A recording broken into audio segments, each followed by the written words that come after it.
was pretty crazy crowded last time. Will you stay home? If that's where you are, we thank you for joining us, and we're going to give you a front row seat to the Kansas City Parade of Champions here within the next 15 minutes. Yeah, that last parade, we froze our tails off, everyone who was there. It was absolutely freezing. It was miserable out there. Not so bad today. Look, it's not spring temperatures outside right now, but it's dry outside, and we will take that. So we want to get right over to Storm Track 5 meteorologist Warren Sears for a look at our parade forecast on this Wednesday. Warren? Hey guys, yeah, I actually looked, and in 2020 it was 29 degrees for a high. We're in the upper 30s right now, so we'll take that. That's a win. 10 degrees warmer, exactly.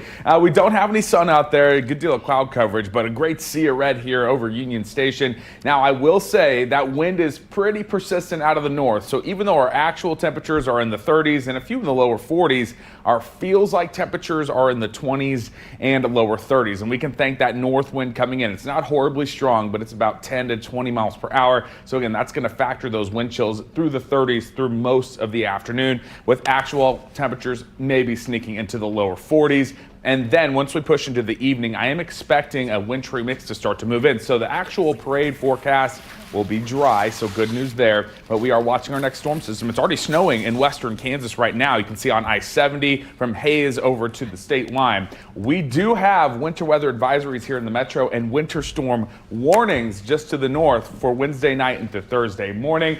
And that's a little ways away from now. Well, you can get a snow forecast later in the day, but we'll focus on the fact that the parade is dry and for the most part, pretty bearable out there with those as far as temperatures go. Brad, Carolyn. Well, not only that, Warren, we're also celebrating our world champion Chiefs. So those fans are going to be outside no matter what, but we do appreciate the fact that it's at least not bone-chilling cold, and at least it's dry That's outside. right. And the fans all shoulder to shoulder out there. Body heat. Sharing some body heat. That helps too. All right, let's go to KCTV5's Sharon Chen. She's live there along the parade route. I know you got there super early this morning. When did fans start arriving, Sharon?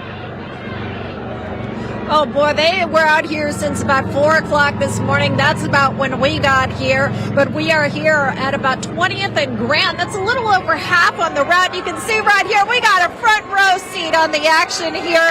Buses coming down the parade route, but you can also see this crowd is incredible at this location. Wow, we got a long line of buses as far as the eye can see, but you can hear this crowd just getting so excited. This is how they've been all morning here. We've got barbecues out in the crowd. People brought little tents just to keep warm. And what they've been doing for the last few minutes before these buses came through is they've been throwing a football back and forth. Actually, look at this. Here it is right here. They've been throwing this across the street back and forth.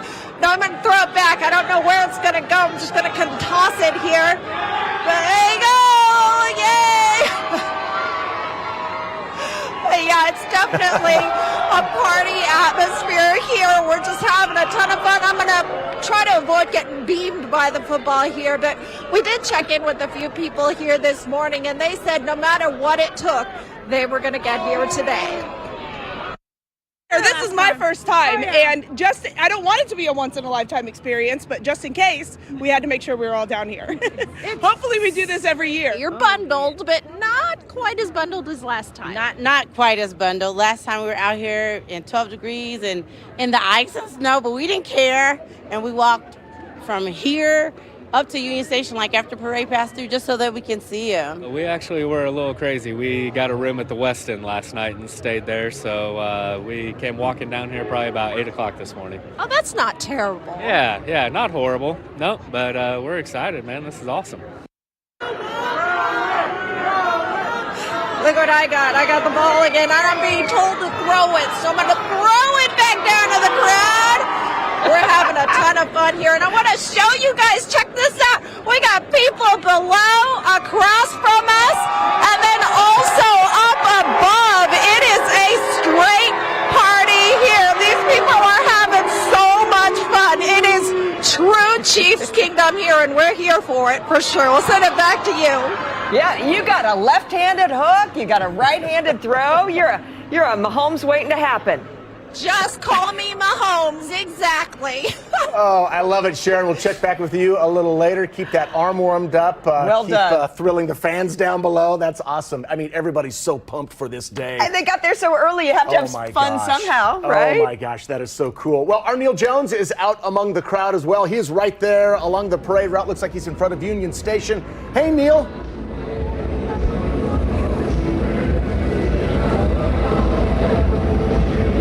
Neil, can you hear me? Guys, I'm telling you, 3 years ago you had it made because you stayed warm. This is the place to be this year. Look at, they got the flag flying. The fans are excited. Everybody's pumped up. How long have you been out here, sir? I've been out here about 3 or 4 hours. Why'd you think it was important to be here? Because I love the Chiefs. I love the Chiefs. Go Kansas City. I think Brett Veach needs to find out about this guy. He's got pretty good size. Sir, did you go to the game? You're wearing all this stuff. Hey, I go to that game every game of the season ticket holder right here for the last 15 years, ladies and gentlemen. Chiefs Nation, we get ready to show out. I got to ask you, how much fun is it to be here? It's amazing. It's just great to be from Kansas City. And, you know, being a kid our whole lives, my whole life, seeing the Chiefs always go and never making it. And now to relive this moment, we're here with all these fans.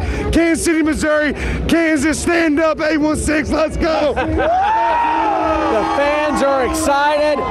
The kids are out of school. How excited are you to be out of school? I'm very excited to be out of school right Anything's better than school, right? Yes. I agree. Everybody's out. The parade has not reached here yet, guys, but when it does, it's going to be rocking. Oh, we can't wait, Oh, Neil. we know it. By the way, her teachers are upset with you already. It's always good to be in school, Neil. You stop that. Hey, have fun out there. We'll check in with you a little later. We want to take you, we are so close now to this parade 5 minutes beginning. away. 5 minutes away. So we want to show you right now as they're lining everything up, getting everything ready to go for this parade to start. And this is such a production that the city has put on. Absolutely. And again, lessons learned from times gone by. Yep. So we know now how to throw a parade and, more importantly, maybe how to show off our city to the rest of the country. Your parade coverage starts now.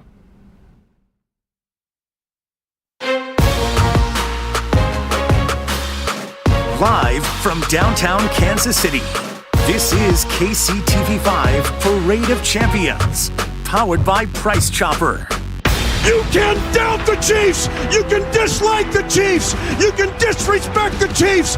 You're going to have to deal with the Chiefs. Kansas City. Oh! We're the best team in the world.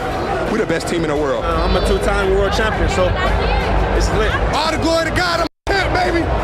It's a blessing to be a Chief, man. Just amazed.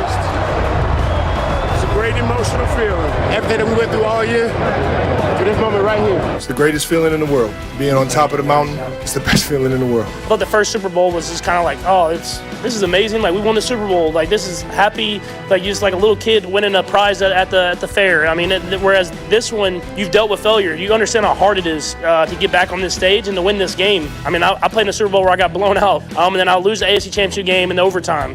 When I thought we had a chance to win the Super Bowl that year, and have a full brand new team and have to go through the strain of being better and better every single day, it gives you a greater appreciation for winning this game. Everyone who claims the Chiefs Kingdom will raise a banner above the National Football League again. For the second time in 4 seasons, the Lombardi Trophy has a red and gold reflection, a big red reflection. The Chiefs are champions of Super Bowl 57. Mitch Holtz getting us all fired up on this that red and gold parade. reflection. I love it. Second time is just as sweet. And today we celebrate the Chiefs dynasty. Thanks for joining us today. I'm Brad Stevens. It's so great to be with you for this parade. I'm Carolyn Long. The Lombardi Trophy is in KC now for the second time in 4 seasons. Now it is time to celebrate the best team in the National Football League. Championship parade just now getting started, ready to step off. We have crews set up all along that parade route. We begin with KCTV5's Nathan Vickers, who's at Grand Slam Liquors at 6th and Grand, which is right at the starting line in this celebration. Nathan, get us started today.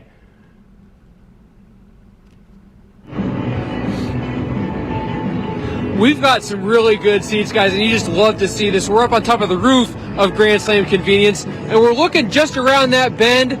We're thinking that the team is going to start making their way down the parade route, coming down through Grand, through that 6th Street. You can see some of the golf carts, some of the people coming to kind of spot the parade. You see the police officers kind of leading that charge, and look at this sea of people. I mean, it's just amazing, this turnout that we get in Kansas City. People chanting, they're yelling and cheering. Let's go down to the crowd and kind of take a look around there. They are excited for what's to come. They have been waiting all season. They've been waiting since 2020. The last thing before the pandemic hit was this Super Bowl parade, and people came out in droves, even though it was like 10 degrees that day. A lot nicer weather today as we await the Chiefs coming up the bend there. We've got a couple of limousines out front. And there in the very back, you see a big Humvee coming down. There we go. That's our first look at your Super Bowl champions, the Kansas City Chiefs. They are rounding the bend. People are popping their confetti. They're having a good time. You see "We Will Rock You" in the background. Let's see who's on that float.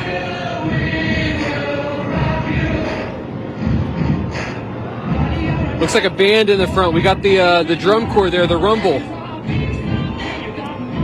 Hey, Nathan, from your vantage point, it looks like it's like 4 to 5 people deep in that area where you are. Is that what you're seeing as well? Oh, yeah. Yeah, I think it's here directly below us. If you want to go down and take another look there, it's like 6 or 7 people deep right here out in front of the convenience store there. I mean, there's just a ton of people downtown. And how's the crowd and been they are so loud far? And proud. Oh, they've been great. They've been great. We were out here at 4 a.m. and there were already people coming out. They were setting up lawn chairs. They were getting coffee. They were playing catch, like Sharon said a little bit ago. And I'll tell you, Grand Slam, they've had quite kind of more of a food and liquor store. Today they've been the world's most popular coffee shop. They've had a line down the block for people wanting to grab that cup of joe and stay warm. So it's just been really exciting to watch this crowd build through the day. And now everyone's getting into place here. You can hear the band playing. They're on the float there, beating the drum, banging the cymbals.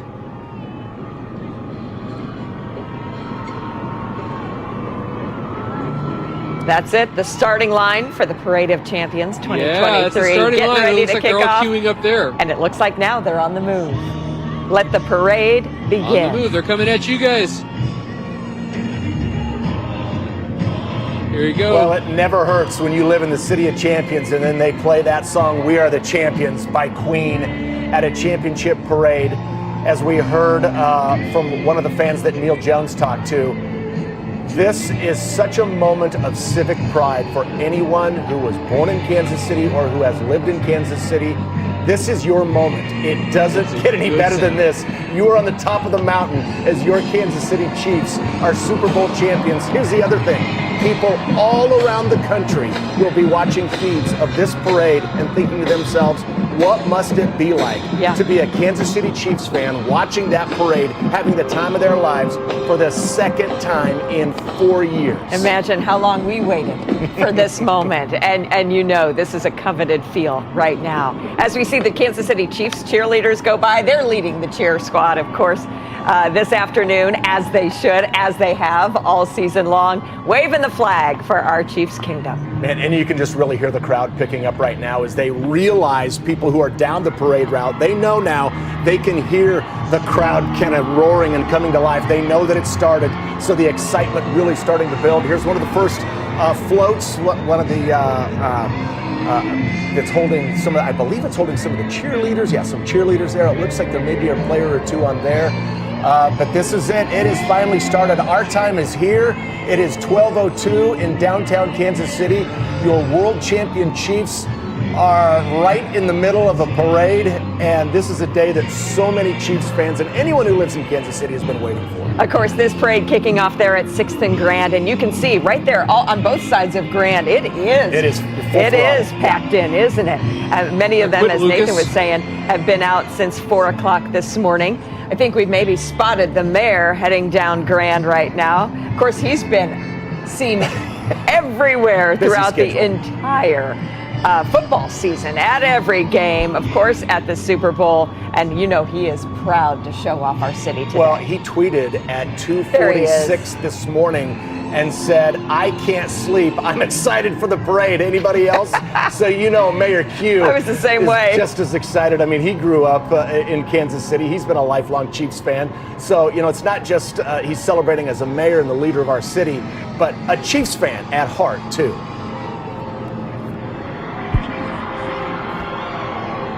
Well, it's a big day. I mean, we've seen other celebrities. I mean, Mayor Q's in the crowd, but we've seen Rob Riggle, we've seen Eric Stonestreet, we've seen Paul Rudd. We know that they're in the crowd somewhere along with the dignitaries and people who are being bused to different areas, probably right around Union Station where the parade route will end. And then that's where the rally will start right about an hour and a half, about an hour and 40 minutes from now. The parade will take about an hour and 45, give or take a few minutes to wind its way, you know, down Grand and then over to Union Station. But this scene right here, Carolyn, this shot right here, looking down to Union Station, this crowd continues to grow, and you can just see people kind of We'll have to put together a time lapse Yeah. from 4 o'clock this morning as that crowd just builds and builds and builds. That's taken from the wall at the Liberty Memorial. That's the view you're seeing here, looking down upon Union Station, and that hole there along that hill along Memorial just Hey, going to can be you guys hear me filled, okay? painted red here by 1:45 We're working on is it. the estimated time of the actual Chiefs rally there on that stage. Again, I keep talking about lessons learned, but see that big stage they have built there in front of Union Station? We had a few risers last time. Now we know what to do. Now we know how to show off our world champion players.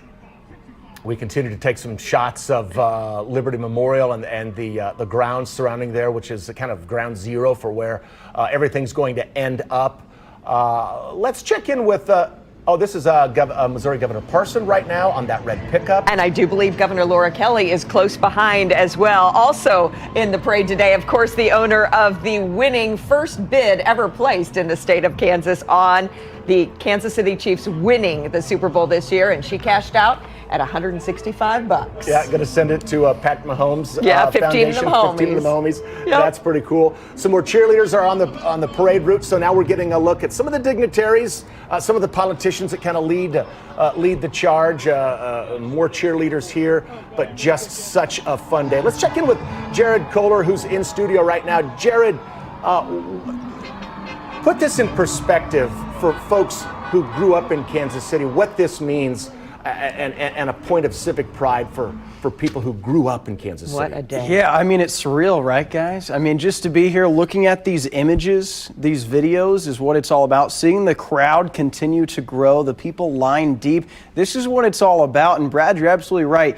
You, I, everyone in this studio, we've seen a lot of bad football over the years, everybody watching this. Yep. Listen, we haven't forgotten how bleak this was, how for so many years we didn't think this would happen. Ronnie, but what can you we're hear seeing me? right now is what dreams are really made of. I mean, this is something that we imagined as kids growing up here in Kansas City. It's something that we saw in other cities. We saw it in New England way too many times. So now to be the place that we can call the Parade of Champions, the City of Champions, where we're used to throwing parades, seeing these players, seeing these images, this just makes you proud to be from Kansas City, proud to be in Kansas City at this time.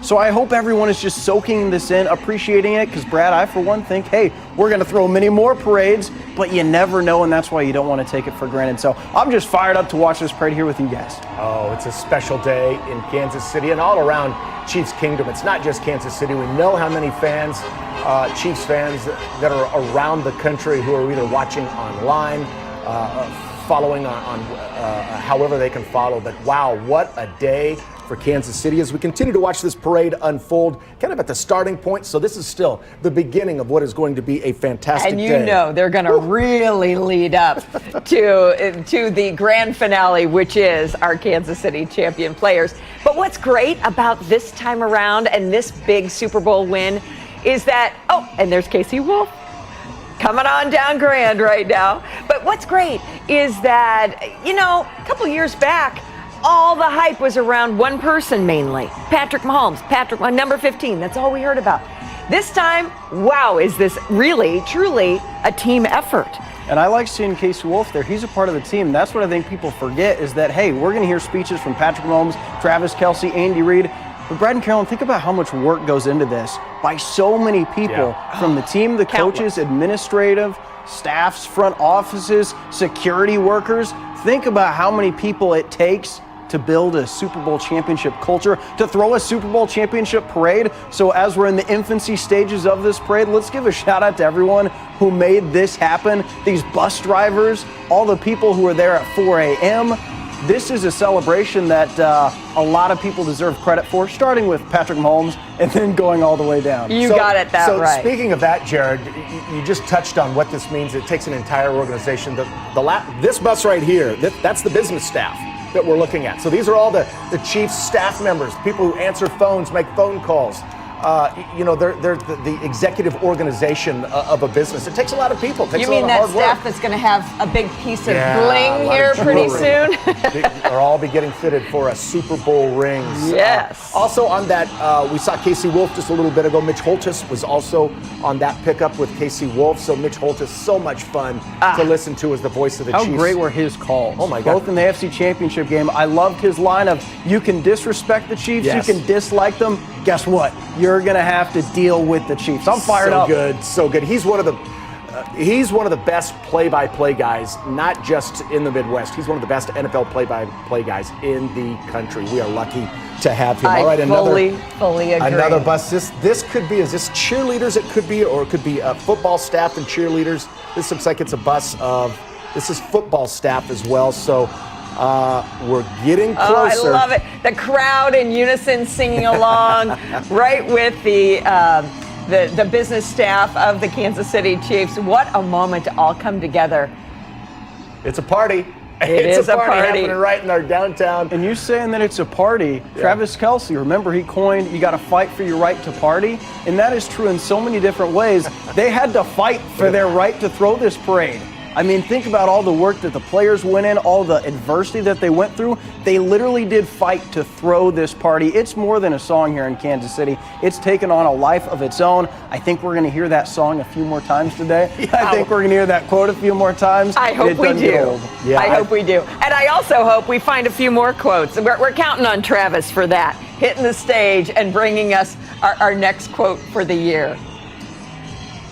That the football says, please bring your team to Oak Grove Middle School on Friday. Well, that's a nice ask. Yeah, that is. I love this shot. You never know. To throw that. Look at that parade route right there. I mean, that just gives you an idea of, and this is just one small section of the parade route, folks. So, I mean, look at the hundreds and hundreds of people who are in just this tiny little frame of what we're able to show you right now. But this just gives you an idea of the vastness of this parade route. What a beautiful picture. Couldn't have planned it better if we tried to have the streets lined in red just perfectly like that.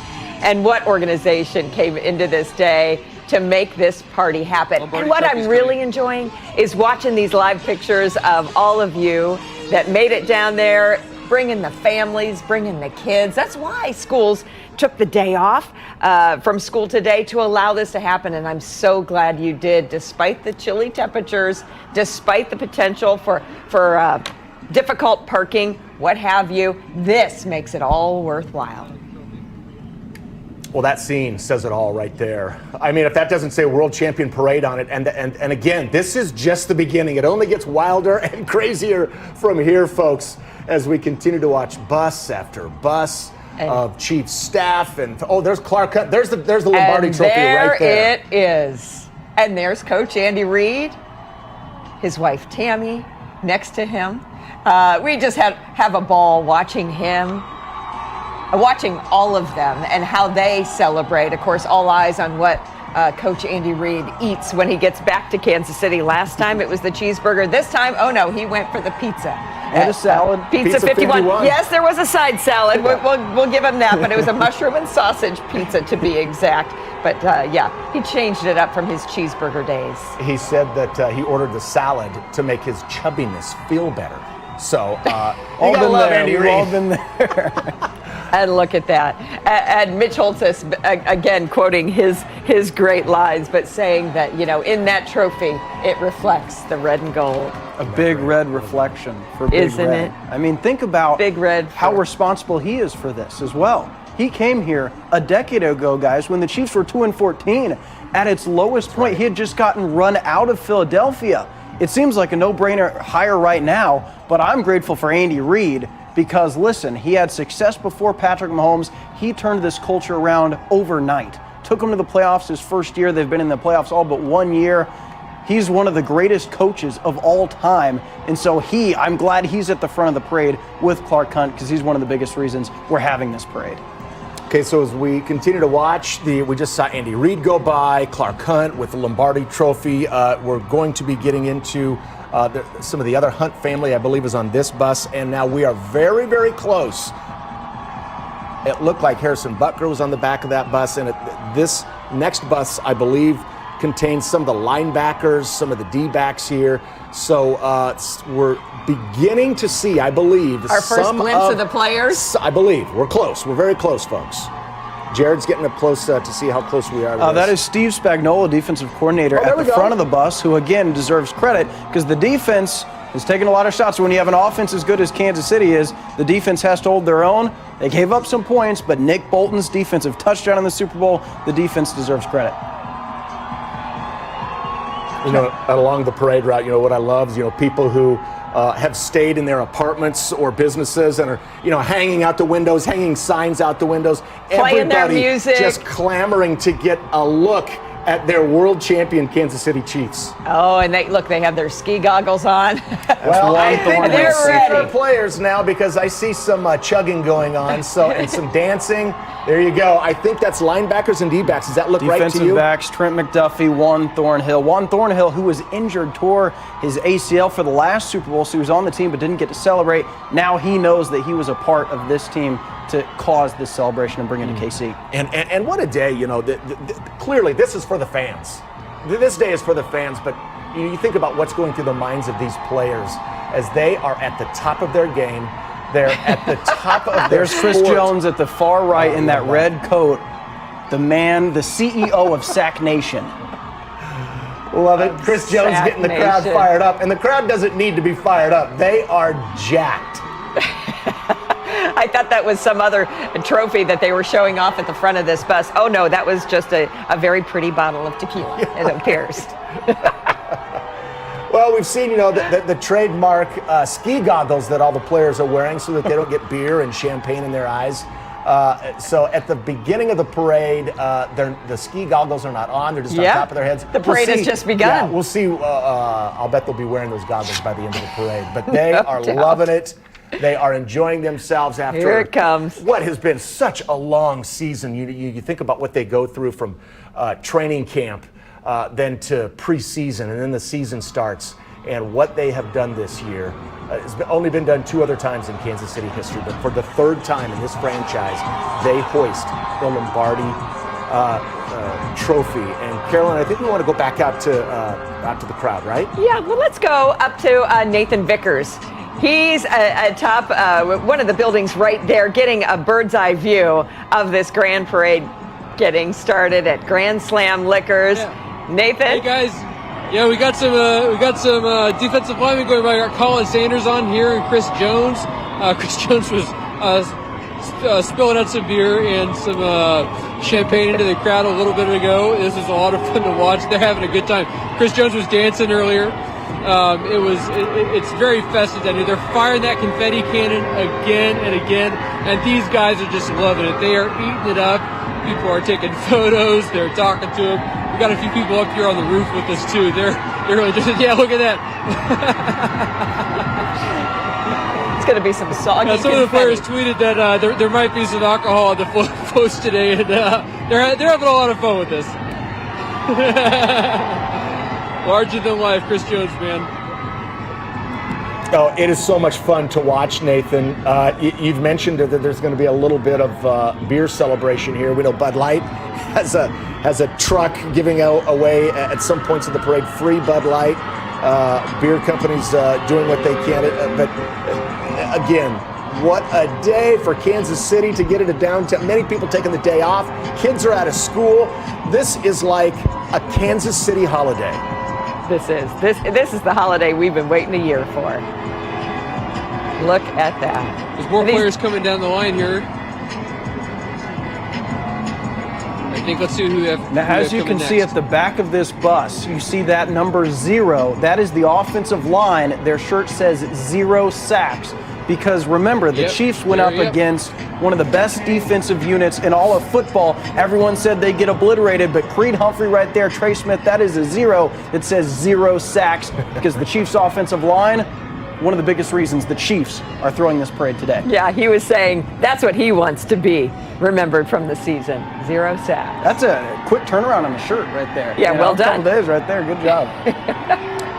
All right, this appears like this is going to be some of your Kansas City Chiefs running backs, if I have that right.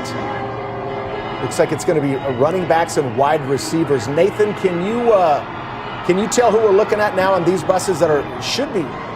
Oh, here we go. Some of the players now getting out. I can't make it out from where we got some people trying to cross the street there. Okay, here they go. No, I think those are some players who got out. They're walking the parade route now. That's cool. Yeah. Who we got? All right. Looks like they're throwing T-shirts into the crowd.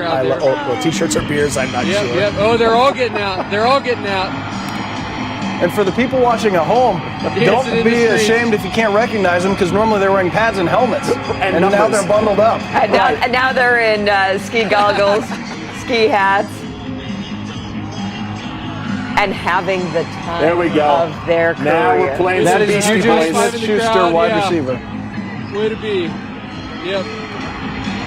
It's got to be so fulfilling, right? To come back home and get this kind of reception. And this is Juju's first ever Super Bowl. He obviously came here in the offseason, and now he's a Super Bowl champ, rocking the goggles into the crowd. I mean, these are moments, these kids right there, they're going to remember that for the rest of their life. The celebration's twofold. It's the players celebrating what they've done. And it's the fans being able to look at that, high-fiving with Juju Smith-Schuster. Zoom in, friends. We're about to see there he is, number QB1. 15. There's Patrick Mahomes. What a moment. What a moment. There he High-fiving is. with the crowd. The MVP of the league. Wearing his championship belt. I love that. I mean, that guy's on top of the world. On top of the world. Look at that. And what a thrill for those folks there in the front row. That's why you get up at 4 a.m. to be front row center right there along Grand this morning. Did something no other quarterback has really ever done. I mean, led the league in passing. He was the league regular season MVP, Super Bowl MVP, led his team to a victory in the Super Bowl. Oh, by the way, he was injured before the Super Bowl, injured during the Super Bowl. What he did on one leg is absolutely miraculous. Kansas City, we owe you a big thank you, Patrick Mahomes. What a ride you continue to take us on. Look at these faces. This is like the Beatles. All right? It is. I mean, these kids, these people got up early for this moment to see Patrick Mahomes, to just get a glimpse. That's what it's all about. This and is how the payoff. Cool is that? This is the payoff. Not to mention Mahomes becoming the first black quarterback to win multiple Super Bowls. What a career at the age of 27. And that's the bus. It's great to see the Lombardi Trophy. There's Travis Kelce there with the crowd. It looks like he's wearing those white sweats. I think that's Travis with the white hat on.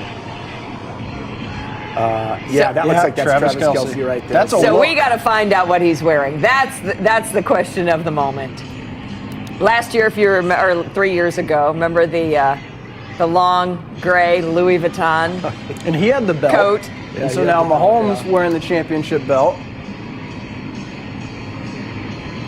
Well, the fans who are there right around, again, this is the starting point, 6th and Grand, but boy, now you've seen the Lombardi Trophy, you've seen Coach Reed, Clark Hunt, now you've seen Juju Smith-Schuster, Kadarius Toney, and then at the end, bringing up one of the last buses, it's the superstars, Travis Kelce, Patrick Mahomes, and this is Chad Henne. Oh, wow. Who just retired. Announcing his retirement. But as we know here in Kansas City, anything is possible because he is responsible in many ways for 2 playoff victories. Isn't that amazing?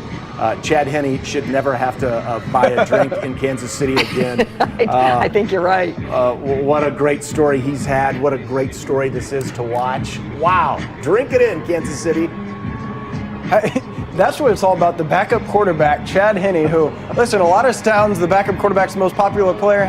It's Patrick Mahomes here. But the backup QB high-fiving the crowd. He's retired, not a care in the world. That's how you do it.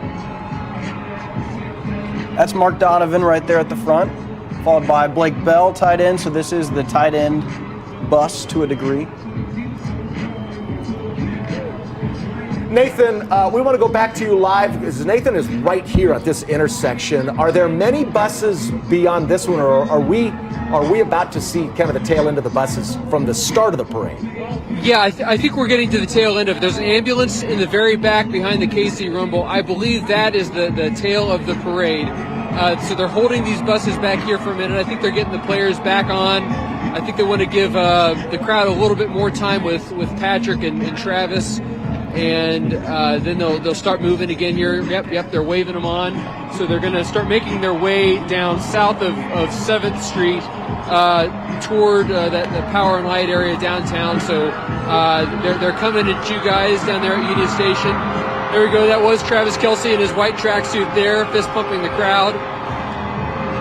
Patrick's there in the back. What a great moment here in Kansas City sports.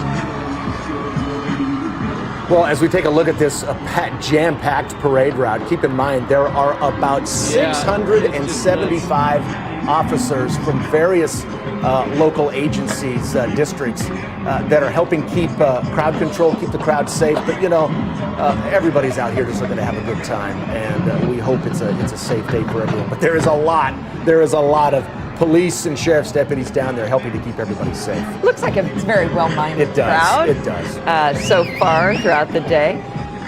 And Donna Kelce is in attendance today. Mother of Travis Kelce. She is in town. I've been waiting to see her. In the world the last week. Of course, first mother to ever have her sons play against each other in the Super Bowl. Kind of a win-win situation for her. She was either going to be in here or Philadelphia.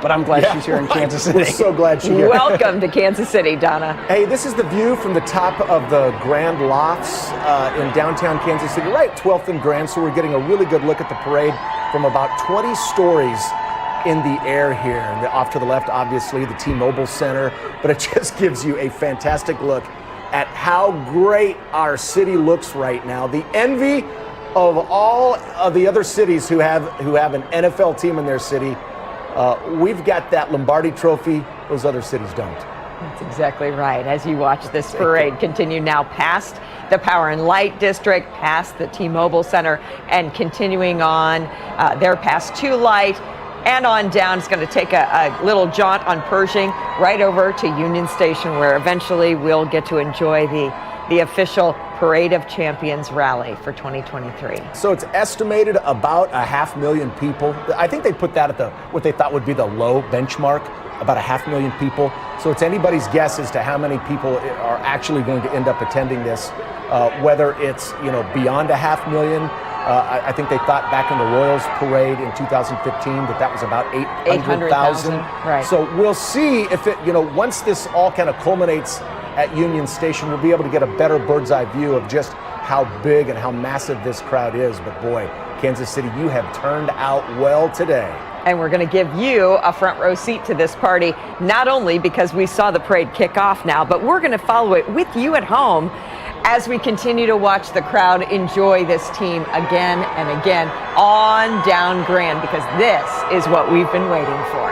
And the great thing about following the parade route is because you never know what the players and fans are going to do. That's where, right. You saw Travis Kelce. Well, again, as we saw, he's a walking show. So here, in 20 minutes, he could hang out with the fan and do something crazy that we'll all remember. And so that's why you just want to stay tuned, because you never know what this team has. So many characters. Chris Jones. I'm glued to my TV screen right now. I wish I was there, but I can't take my eyes off it. Well, you've got the best seat in the house right now, along with all of our viewers. I mean, this is so much fun to watch. And you're right, you never know what you're going to see. I mean, remember in the last parade when somebody just chucked a Coors Light up into the air and, Pat Mahomes. One-handed catch. One-handed catch. Without even looking at it. That's right. That's one of the best memories. So fun. There was the tree guy. And then there's... Toward the end, there's the old parking meter gets in the way moment from 3 years back. So hopefully this will be a whole lot of fun for everyone who made I it forgot down there about today. that. I hope they stay safe. Though, like I said, now that we're used to parades, I hope everybody has a good time without causing any concussions. Yeah. Oh, people, all the confetti, and still, so now we're at a different vantage point. It looks like we are heading down towards where Sharon Chen is, closer to like 20th and Grand is where she has actually got a really nice, sweet view from a couple stories up. And it looks like, doesn't it look like the crowd's getting, or that there are more people here? The sidewalks just choked with people. Wow, this is fun. Now, we've been talking about this sports team that we've been watching. Our own sports team has been extra busy, as you can imagine, lately. Our Scott Reese just returning back from Phoenix after not only covering the Super Bowl for us, but then going on to training camp with the Royals. He is back here in Kansas City because, Scott, we knew you couldn't miss this. Yeah, guys, it's really surreal, thinking back to where I was just 72 hours ago. I was at State Farm Stadium waiting for the game to finally kick off after 2 weeks of what seemed like endless and frankly unachievable hype. And of course, we all saw what happened. It maybe even surpassed the hype. One of the great Super Bowls that we've witnessed, and obviously from a Chiefs standpoint, it was up there with the all-timers. And now, yep.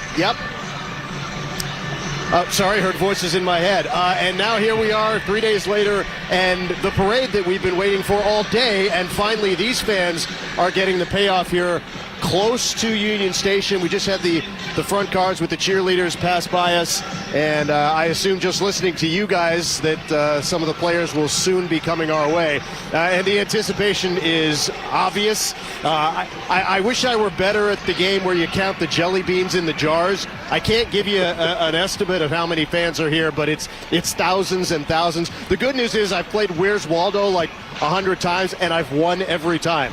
So I got that going for me. Josh Jackson here as well. Josh, like me, this is your first go-round here in Kansas City with the Chiefs. You got here in December. What do you make of all this? Man, this is amazing, Scott. This is amazing. I'm seeing the Mayor Lucas coming up now here. This is once-in-a-lifetime experience, but I guess if you're a Kansas City Chiefs fan, twice in the last 4 years, this is really exciting.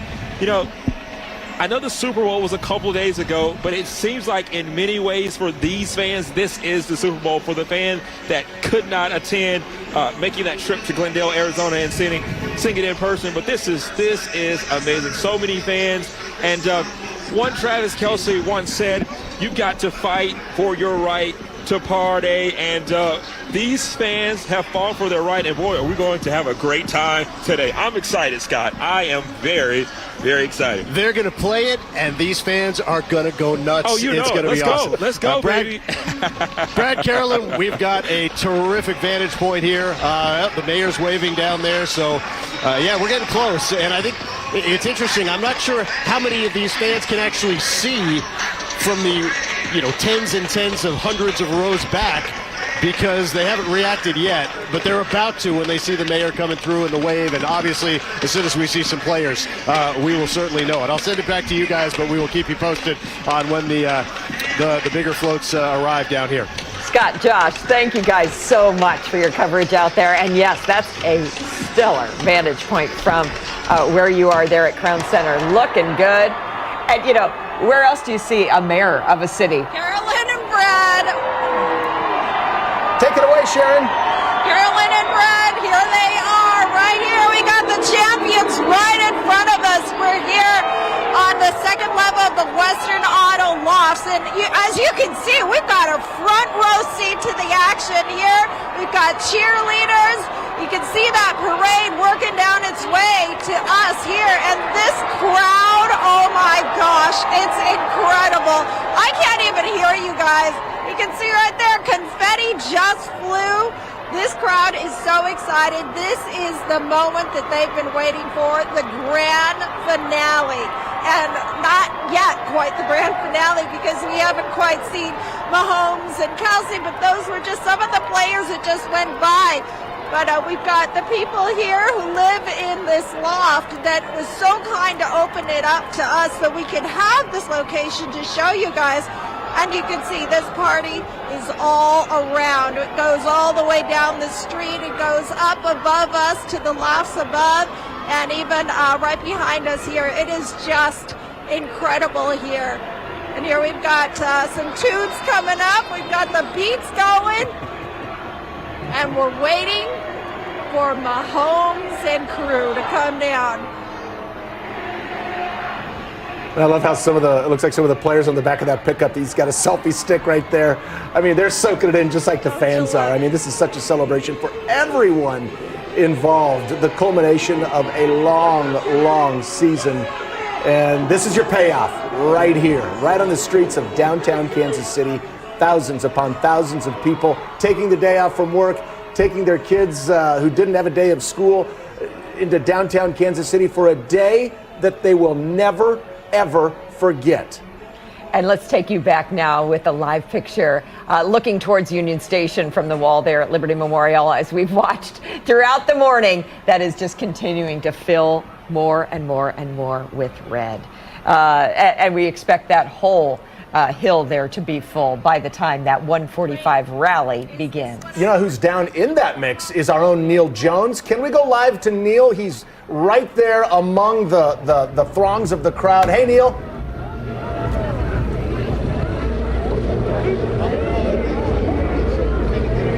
Hey guys, I'm telling you, you were talking about people wearing 15 jerseys. I found some people wearing different jersey. This gentleman is from Overland Park, and you're wearing a Chad Henne jersey. What's your name? Matthew Nemare. What makes you go out and spend $100 on this? This makes me spend it because anything is possible. Whether it's a Browns playoffs game, a Jaguars playoffs game, whenever it comes to Chad Henne, anything is possible. He got us to where we are, and God bless him. He's retiring. Are you going to try to go get a Bud Light with him? You know, he retired by holding a Bud Light saying he's done. Oh, I will do my very best. Chad, if you're watching this, beer's on me, my friend. Thanks very much. I appreciate it. And we see a lot of Mahomes jerseys. This gentleman is wearing a Mahomes jersey from high school, a Patrick Mahomes jersey from White House, Texas. What's your name? Where you're from? I'm Jacob Colgin. I'm from Joplin, Missouri. How'd you get the jersey? So it's actually, I found it in a mall from my hometown, and I was just lounging for it, and I found it, and I just came upon it. It's like a treasure to me. I get compliments all the time for it, and yeah. You come up from Joplin. Why was it important that you be here? I came last time. I wanted to keep the tradition going and come this time. If they win next time, I'm going to keep it going. So, heck yeah, I'm excited to be here. Very good. Thanks very much. Have fun. Guys, we can hear Sharon and everybody reporting there, and the fans here are excited with the parade coming our way, and everybody's having a lot of fun. Yeah, get ready. The party is coming your way, Neil. Thanks. And those fans are awesome. I love those jerseys. Yeah, get in place. Here they come. Echoed you where you said Chad Henne should never have to buy a drink in this town. Right. He literally said that unless he was watching KCTV5 down there, which I hope he is, live streaming, of course. But that's an example of Chiefs fans. Anything is possible. We all know the story. The fact that all these people in the parade know that the backup quarterback and can cite that, that's why Kansas City is such a great sports town. Exactly right. And how about that vintage Mahomes high school jersey? I love that. Way to go. Found it right. I hope Patrick sees that. What a He'd probably do a double take. What is that? Well done. Even better than the Texas Tech jersey. Oh my gosh. Listen to the crowd. Let's just listen in. Let's just listen in for a second.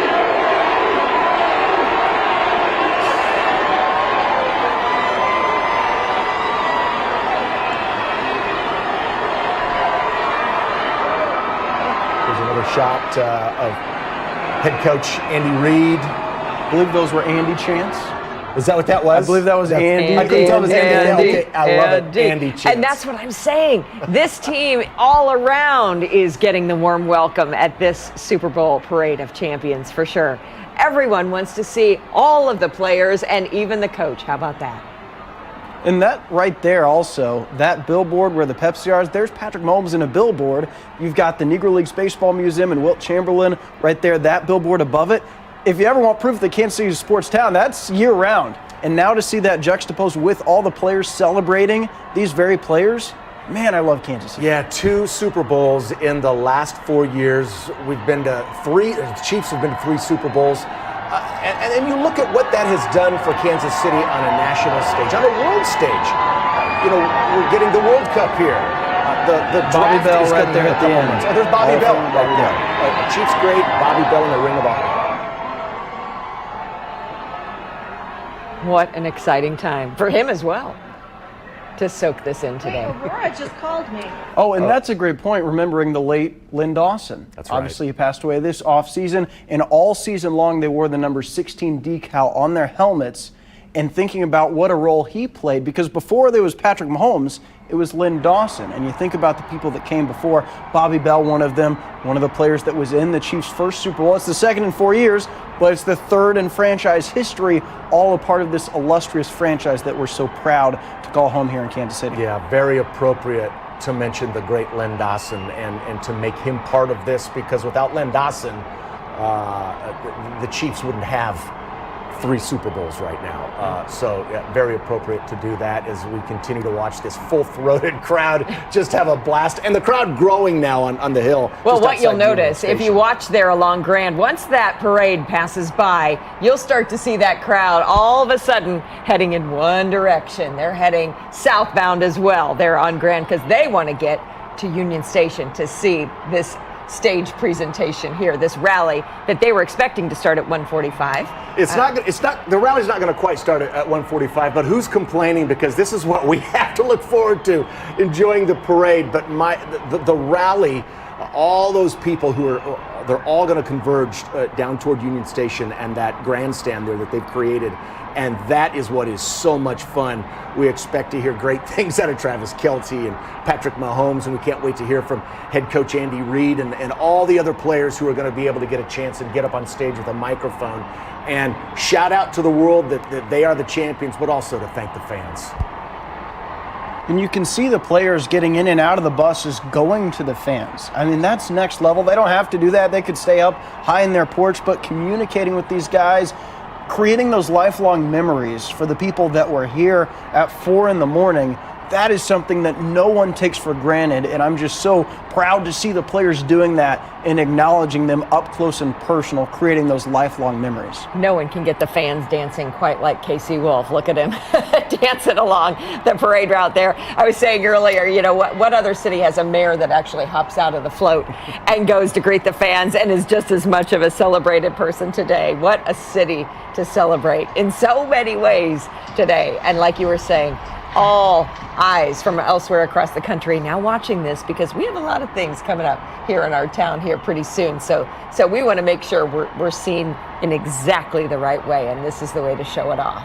Our Scott Reese and Josh Jackson are right among the throngs of the crowd. Let's go back out into the crowd with Scott and Josh. Yeah, Brad, I would say we are above the throngs, not exactly with the throngs. I tell you what, it's really a cool scene out here, man. The first buses have now passed through and are getting ready, I would assume, to disembark around the corner out of our vantage point. Excuse me, please. And we're waiting for everything you've been describing, man. The players jumping off buses and interacting with fans. And, Jared made the point, they don't need to do this. This is not part of the scripted activity. And it just shows, not only how excited, Josh, these guys are to be here and to experience this, but also how much they connect with this community. And let's be honest, this is as rabid an NFL community as there is in the nation. I have been on the West Coast, I've been on the East Coast. This is tops. Definitely. They're definitely connected to their fans, and in my opinion, home field advantage throughout the playoffs meant so much, especially Patrick Mahomes dealing with that bum ankle there, and just the ride that they were able to take to the Super Bowl. Even you were there last week in Glendale, Arizona. So many Kansas City Chiefs fans. They travel well, and you can tell this is the second time in 4 years. It doesn't happen a lot of times for a lot of NFL franchises, but you can see no layoff whatsoever. A lot of people out here. It's cold. It's not the warmest day, but people are here. They want to be here. They're excited, and I think it's just a really exciting time for the city of Kansas City, and I'm excited to see also the speeches. I'm really excited to hear what the great Travis Kelce is going to say, what Patrick Mahomes is going to say on stage. And so and I'm listening to people next to me up here, and they're just taking it all in. And then, too, for those players, as I heard Jared say earlier, to get off the bus and to come and connect with the fans, I can't tell you how much that means. And one of my personal connections is my uncle actually played for the Chiefs. His rookie year was in 1979, and so he's closely connected. He's really my only connection to Kansas City. But I know him, and he's back in Mississippi right now, but he's excited. You got fans all over the country, and good Lord, look at this, a sea of red. Yeah, no, it's spectacular, and the sea is growing. And I think Carolyn made the point, these folks are only going to be coming in one direction, so it's going to be cool to see, the back end kind of catch up with the front here when the final buses come through. Yeah, you think about, you mentioned the dynasty, and I've thrown out the D word. I think this is absolutely a dynasty at this point with 2 Super Bowl victories, 3 Super Bowl appearances, and 5 straight AFC Championship games. I was talking to somebody outside of Kansas City yesterday, and I made the point, you realize Patrick Mahomes has never played a road playoff game. Yeah. And we take that for granted, but that's insane. It really is. It really is. And you can... I was just going to mention we've got Clark Hunt and Andy Reid, 2 of the gentlemen who are quite responsible for everything that is going on here today. And I got a chance to talk to Clark Hunt on the red carpet last Thursday before the NFL honors. And, he has so much perspective, having grown up, obviously, with his dad and everything that Lamar meant to this game of football and to this city in particular with the Lamar Hunt Trophy now and the AFC champion. And I tell you what, it is cool to really feel the appreciation that the Hunt family has for all these people. Again, it's the connection, and the connection here is just so strong. It is. And it's such a collaborative effort as well. We talk about Patrick Mahomes this past season. He loses one of his key weapons in Tyreek Hill, and some felt that this would be a layoff year, if you will. But there were so many guys that stepped up to the plate. The acquisition of Juju Smith-Schuster and others who were able to come together. And this year, it wasn't just a potent offense, although the offense was very potent, but it was in the defensive backfield. You had rookies that stepped up to the plate and made huge key plays in big games, whether it was the Cincinnati game, whether in the Super Bowl, and what they were able to do in the second half of the Super Bowl to help secure that win. I think it was huge. And then talking about the collaborative effort, I mean, you can't say enough about the fans, the quote-unquote 12th man, and the job that they've done, not just in the playoffs, but throughout the regular season.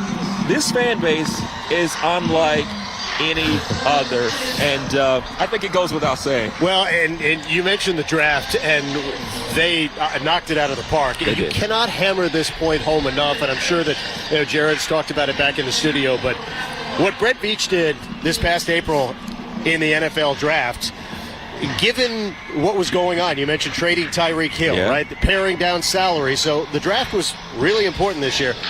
And you get 3 legitimate starting caliber quarterbacks who you have under control for the next 4 years, right? You draft Isaiah Pacheco in the 7th round. Yeah, that's in a the steal. 7th round. This dude is legit. Yes. So you now have your starting running back for at least the next 3 seasons and hopefully beyond that. And, you because Mahomes is now under contract, and so it's a lot harder once the franchise quarterback is making the big bucks with the rest of the roster to make it work. This draft set this team up. So it's not only a present, it's a future. And it's not just, they'll have Mahomes, so they'll be good. Yeah, they're going to have Mahomes, so they will be good. But they can be great for a number of years to come because of, again, the job that Brett Veach did, the way the roster shapes up now. We'll see how many years Travis has left, but I think he's got a couple more in him. And, the other thing that it occurred to me before we came on air, Josh, the Chiefs lost how many games this year? 3. Three. You know how many points they lost those 3 games by combined? Please tell me. 10. Wow. 3 games by a combined Wow. 10 points in an entire season. Yes. You're 11 points away from perfection. Yes. Right? I mean, that's what we're talking about. That's how dominant this team was. You can't talk enough about that. And now that you think about it, I was talking about from starters to the end of the bench, but you can start from the front office, and the front office 100%. to the fan base. Everyone playing a key role in the success of this team, and I think it's just a great time for the city, Kansas City, to be able to come together and support and show. And at the end of the day, it was great to win the Super Bowl, but what's success without celebration? And so we're here today. We got that, my friend. Yes. We got that. I tell you what, we're going to get more of it. I cannot wait to hear the speeches. Yes. Everybody's looking forward to Travis Kelce, and I get that. Frank Clark. Right, Yes. I assume Frank Clark will be one of the guys who addresses the crowd. Oh, he and has seeing to be. him, he was one of the last guys still on the field after the Super Bowl win, just soaking it up. He was out there with his family. He was taking selfies. He was on the phone. Yeah, I think he was FaceTiming with, who knows, friends or family. But, yeah, again, just a guy who wears his emotions on his sleeve. Yeah. And that is another reason that these guys connect so well with these fans. Yeah. And you've got, like you said, you've got that core in place. You've got the Frank Clark. You've got the Chris Jones. You've got the Patrick Mahomes, of course. And those are individuals who set the tone, the culture, if you will. And that's what you want. You want a group of guys that can come together, that can work together. Because, as you said, when you pay your quarterback, you also have to find creative ways to get other guys in and other guys to be able to contribute. And I think they've done a really good job of that the entire season. And now it's the stage has been set, no pun intended there. But it is literally time to party. So, can you count the jelly beans in the jar? I'm sorry? I said, can you count the jelly beans in the jar? Ooh. Can you, what's your estimate of how many folks we got down here, just within our purview here? I wouldn't even be right. Math is not my strong suit. Counting, I don't know. All right, Brad Carolyn. A lot of people. We were told there would be no math, so we'll let you guys venture to guess well as we can. But I tell you what, it's awesome down here. You are correct about that. Enjoy your jelly beans there from your perch. We'll check back with you later as this championship celebration continues. Carolyn, I was just showing you on social media. One of the radio reporters is saying, this is just his opinion, but he thinks there are just as many or more people at this parade than the prior Chiefs parade. Well, I'm no bean counter, but as I'm looking at this vantage point from here, I tend to agree. It's massive. I think this does look maybe like it's topped the crowd from 3 years ago. Looking along Grand, I wasn't so sure, but now that I think many of the folks who went down to see this happen today mainly focus their attention on the rally stage. And as we take a look at the different shots that we're looking at, some of these crowds on the street are 10 deep, 12 deep. I mean, that is phenomenal. And that, we haven't heard of any problems. We've heard that, we haven't heard of any issues right now with the parade. And we keep everybody our on their fingers best crossed behavior so far. That continues, because this is a day to party, celebrate, and just generally be happy about all things Chiefs in Kansas City. And show everyone else how Kansas City does it This is and how we does do it right. We're not Philadelphia. We're not flipping cars over and lighting them on fire. That's it. Nothing against Philadelphia. Great city. Love it. But our fans don't do that. So let's keep our fingers crossed as we watch this huge crowd get bigger. I want to bring Jared in real quickly as you look at this crowd, because Jared, you're very familiar with the last parade that the Chiefs held. Yeah, it's interesting because I think it's a little bit warmer today, and I think what I actually think about the last parade is that was right before the world shut down, and how grateful I am that we had that parade before that. That was one of the last big gatherings that we had. Right. And so to see people now fully be out of that and celebrate in unity, just seeing these images of so many people wearing red. I mean, hey, they got to go out and buy that stuff. And that is what the power of sports is that they bring people together.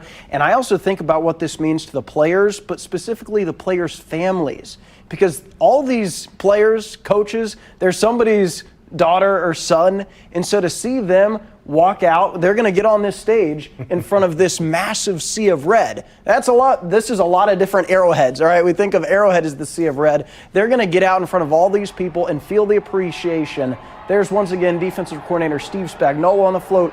And Travis Kelce's mother, Donna Kelce, was on the float with Travis. And so I think of the parents and the appreciation that they feel that Chiefs Kingdom is giving them in these moments. That's what it's all about. Yeah, that's it. And it's not lost on me that in this crowd are lots of young people. Kids, preteens who were there 3 years ago and who think, well, this is how you do a Super Bowl parade. Well, guess what? This is not the norm.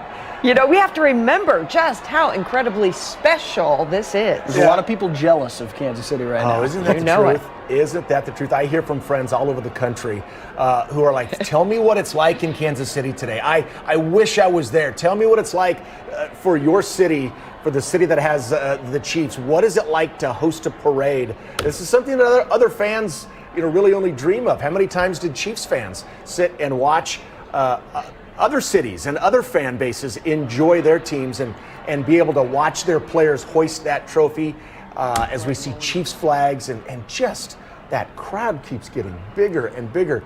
Chiefs Kingdom continues to amaze me. And why not? What a season. What a reason to celebrate. What a reason to take the day off and to go downtown with your neighbors, your friends, your family members and just celebrate. Carolyn, I was telling you over the weekend that last Friday I went to a neighborhood party and I met a guy who had flown in to Kansas City from Los Angeles.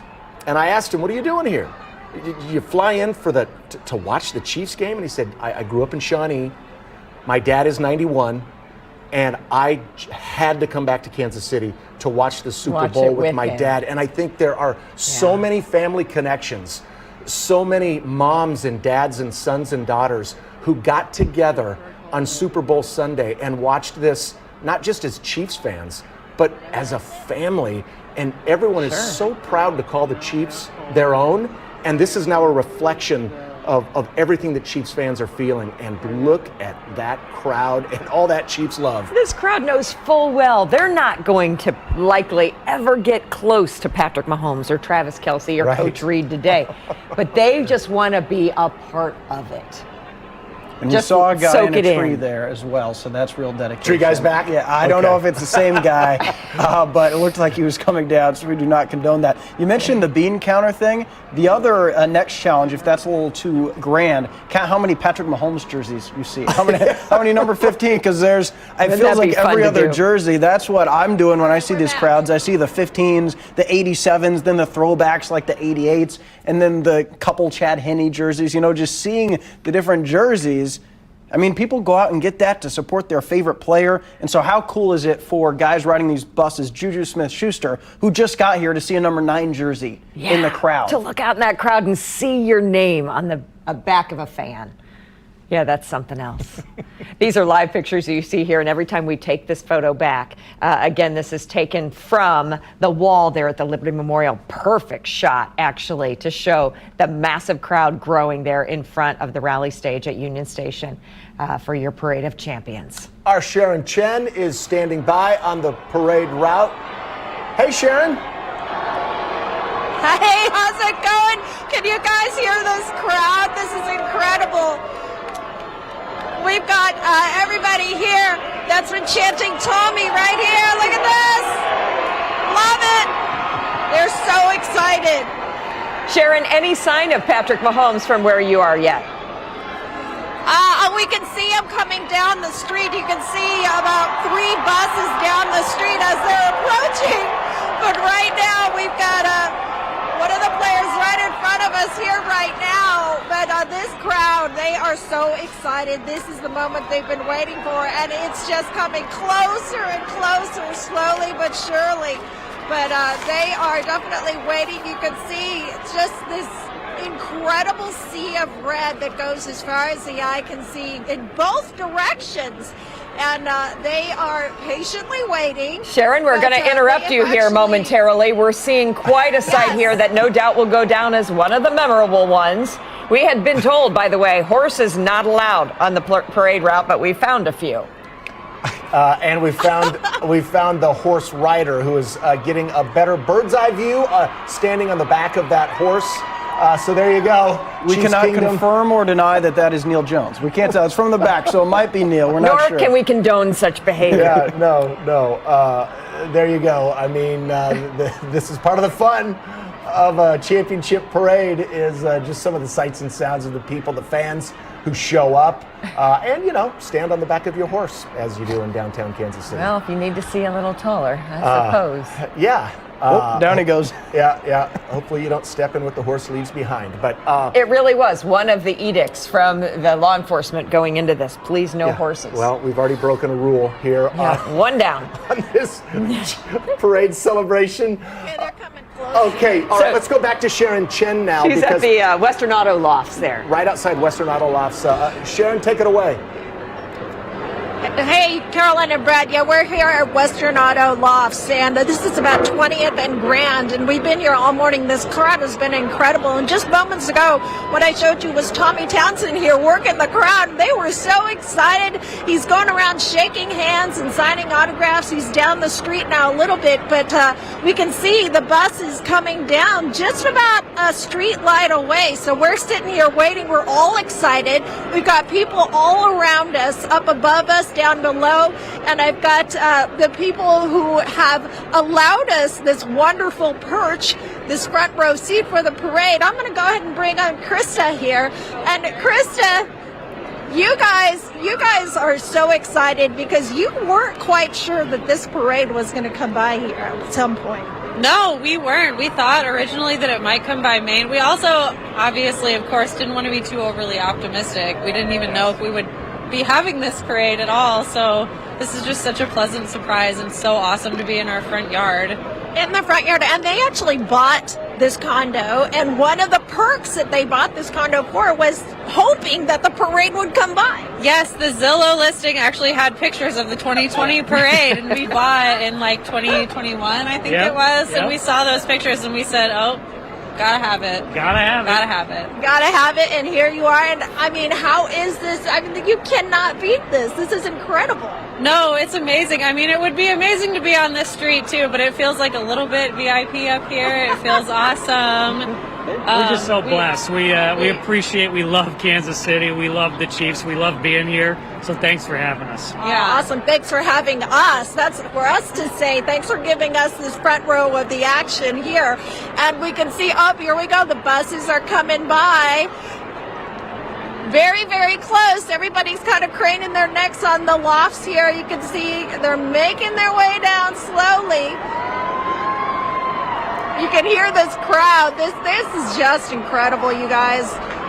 This is my first experience of the Super Bowl victory parade here, and it is just something to go down in the books. Absolutely incredible. And Sharon, where you are, we'll send it. Talk for a moment just about the crowd that you're seeing. I mean, I love that you just talked, you're in the VIP section, so to speak, where you are. But it just seems like the crowd there is just having a blast. Oh, they are having an absolute blast, Brad and Carolyn. I mean, you can see we're talking like maybe 10 or more people deep here, and they've been here all morning. They got here at 4 o'clock this morning. You can see a group here coming down the street just getting this crowd all riled up here. They've been throwing footballs. I don't know if you guys remember just a little while ago when we talked, I was trying to avoid getting beamed by those footballs. And here you've got the players coming down the street. This is the moment that they've been waiting for sure. And that is Justin Reed, who's safety for the Chiefs. Yes.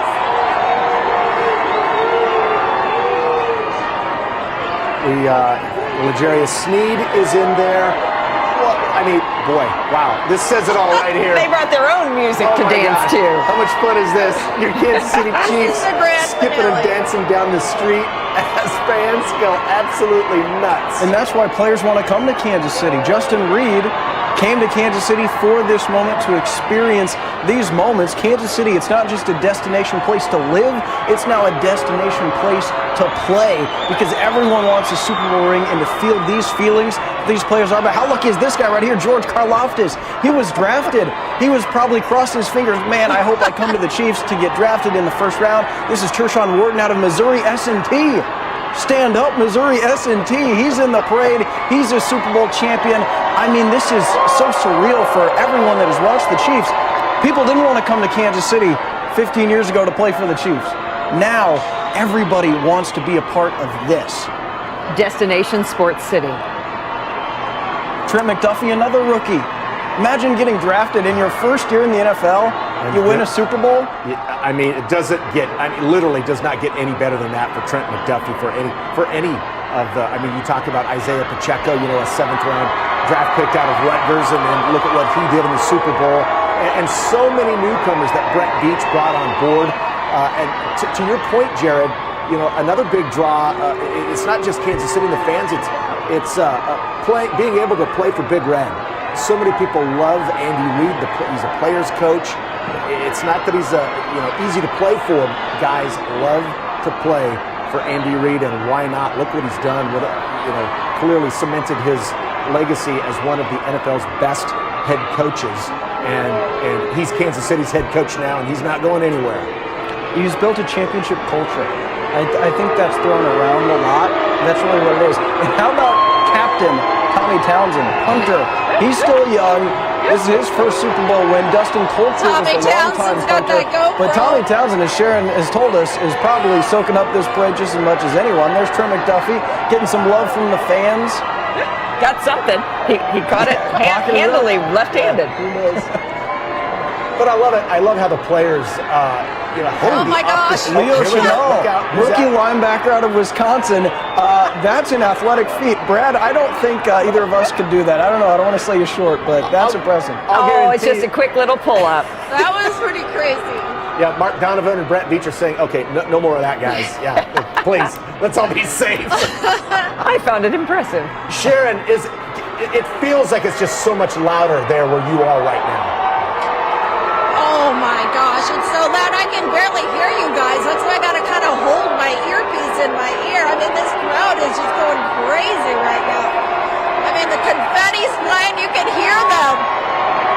I'm not even gonna talk because I can't even hear myself speak. Look at this. More players on the bus as they drive by right outside the area of the Western Auto building. Yeah, Western Auto. About 20th and Grand or so. So they're getting ever closer. Getting closer Here's and the closer to Union confetti. Station. Look at this.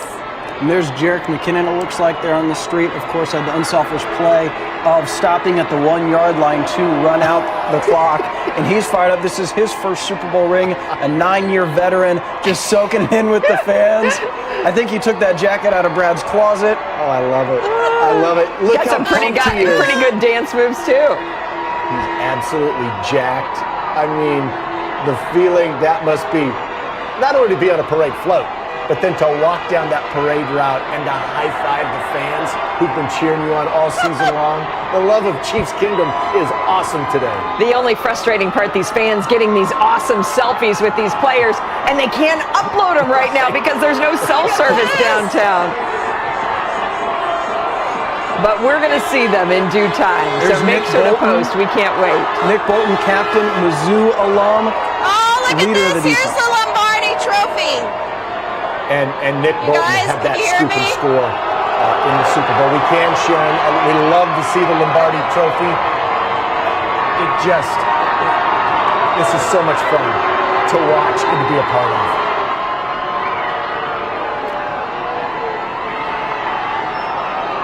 Listen to that crowd. They can't get enough.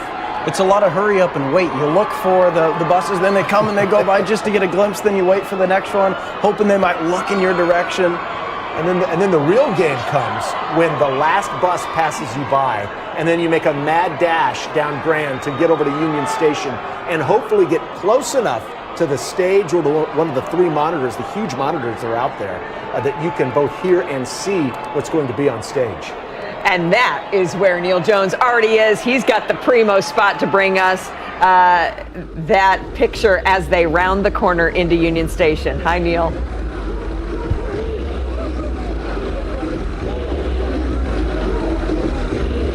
We cannot wait for that to happen. It is going to be so exciting. This is the Warren family from Kansas City.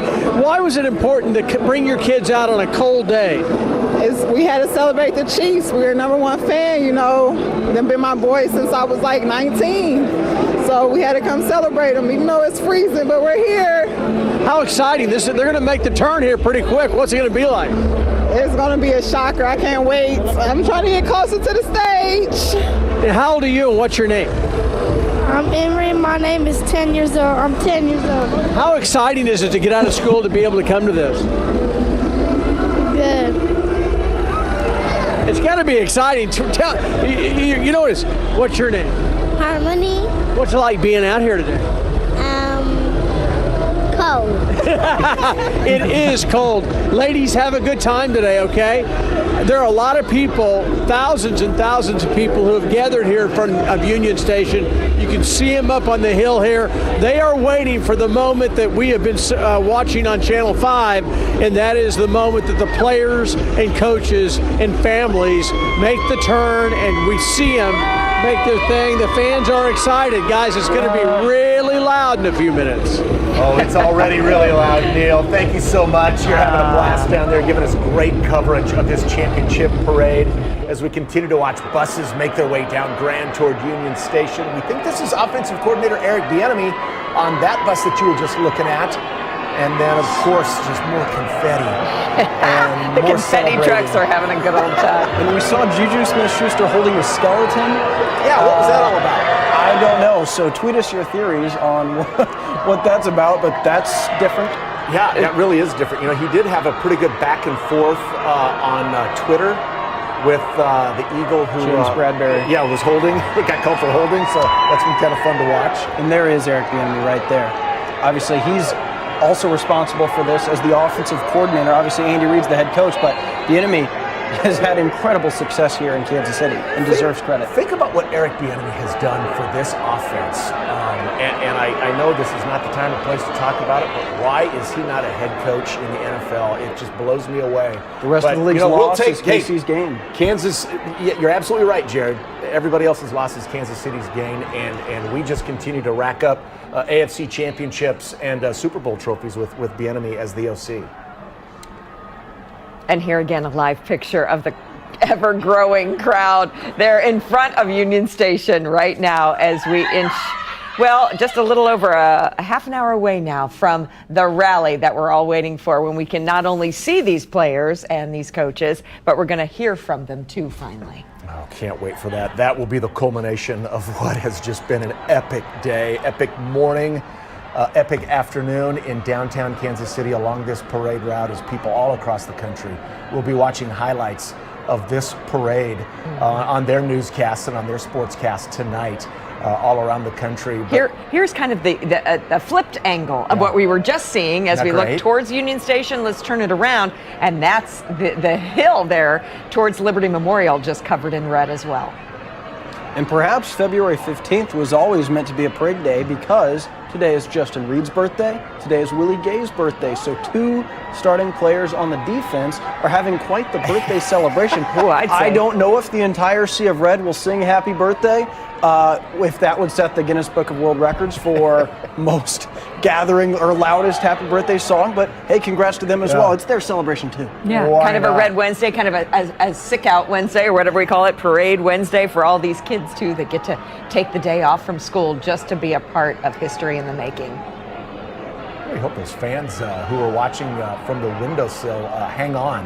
Yeah, that made me a little nervous too. I'm so happy you said that. Hey, Chief fans, okay. Keep it safe out there. The buses continue. There they are. Okay. Yeah. I mean, that's a great fit though, with the while you're on your phone, 58 jersey and the headband. That's a look.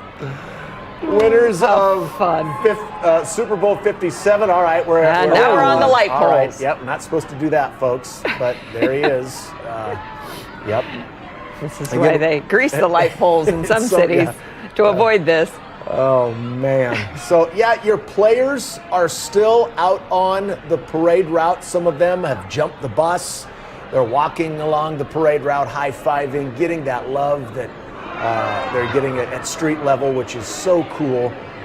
What that feeling must be to load up on those buses and to know that soon you're going to be on that stage, hoisting the Lombardi Trophy, having such a great time with your teammates, and then just sharing it all with more than 500,000 Chiefs fans who have gathered out at Union Station. Sharing also a spray of champagne there. It's going to be a little sticky. In that particular crowd. A little chilly for that, but it's all in good fun. It'll wash out tomorrow. When you say load the buses, you literally mean that, because again, Leo Chenal hopped on the bus. That might be the most impressive thing we see today. Yeah, seriously. I mean, what is the vertical on that? And then to pull yourself up, I don't think that's going to be topped as far as athletic feats today. Well done. Well done. Our coverage of the Super Bowl 57 celebration continues here on KCTV5. We thank you so much for choosing to spend part of your day with us as we celebrate your Kansas City Chiefs and their third Super Bowl title in their franchise histories. It has been so phenomenal to watch. It's been so phenomenal to be a part of, and we are so thankful that you have chosen to be with us here on KCTV5. Oh, what a day it is. What a historic day it is. This is one that will live, no doubt, in pictures, in memorabilia for years, decades to come. It's funny you say that, because on my wall in my living room is the parade picture of the Royals parade and the Chiefs parade. I think how many people in Kansas City have these images in their houses. I do too. And now I'm thinking about where the third picture is going to go. That's right. Now, Get a third frame. Get it ready. Need more wall space. I think a lot of fan caves and Chiefs fan caves are going to be full of all these new pictures and memorabilia and all the swag that people have been running out to get their championship jerseys and hoodies. And it is so much fun. And as I mentioned earlier, these are the good old days right now, because what we're witnessing doesn't happen in other NFL cities. The success that Kansas City has had over the last 5 seasons is absolutely phenomenal. It's been a stretch that only 1 or 2 other franchises have enjoyed. So these are the times that we're going to look back 10, 15, 20 years from now and say, remember when? Do you remember that day when the Kansas City Chiefs held an epic parade and just about all of Kansas City went downtown to join in?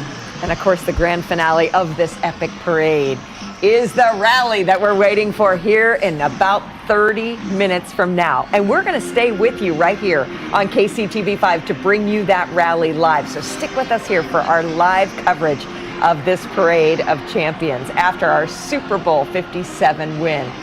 Oh, listen to the music. There it is. There's the chant we've been waiting to hear as we celebrate the season. It's fantastic. It just doesn't get any better. Can we go back out to some of our Scott Reese, Josh Jackson, who are out there close to the action as those buses make their way closer to Union Station? If we can, let's check back in with Scott and Josh if they're available. Hi, guys. We are available. Hey, how are you? Yeah, things are picking up down here as we get very close to Union Station, the end of the line for some of these players who are now just making their way through. And we're finally getting to see what you guys have been describing for the last half hour, how few of the players are actually on the bus and how many are on the street and jumping around and dancing around and high-fiving. And Josh, I am so far from a Super Bowl champion.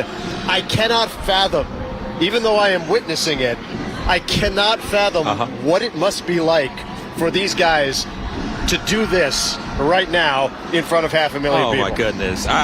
Same here. I can't imagine myself like that. This has to be one of the greatest experiences of a lifetime for sure. And just, can I talk about one thing? Sure. The level of commitment in terms of these fans, and you see they're getting super excited now as more players are coming through. But you and I got here around 4, a little bit after 4 this morning. there were people lined up already talking about specifically, I want to make sure I get a prime spot. And then in addition to that, there was one guy I met, he said he had his son with him, and he says, the son said, well, my dad came last time, I didn't come for the first one in 2020. He said he took a picture with Damian Williams and Tyrann Mathieu, and he says, I would miss it for the world. Like, I've got to be here. There are so many people. These, like you said, school's out. There are so many people here, and they want to take part in what is a piece of history. Yeah, no doubt. And, you mentioned some of the greats that came before, right? Patrick Mahomes, Travis Kelce, and, Damian Williams, who had such a key role in the last Super Bowl win. But you see their jerseys, right? You see Damian Williams jerseys in the crowd. You see, obviously Derek Thomas and some of the old previous generation of Chiefs greats. But it's so cool to see the variety. Yeah, you see a ton of 15s and 87s, and that's great. But you see just such the cool variety of Chiefs jerseys, and there's L'Jarius Sneed down there. Yeah. I actually asked one of the folks at one of the places selling jerseys a couple of weeks ago. I asked, hey, just out of curiosity, other than Mahomes and Kelce, who's the hottest seller? Like, who is the hottest selling Chiefs jersey right now? Any guesses?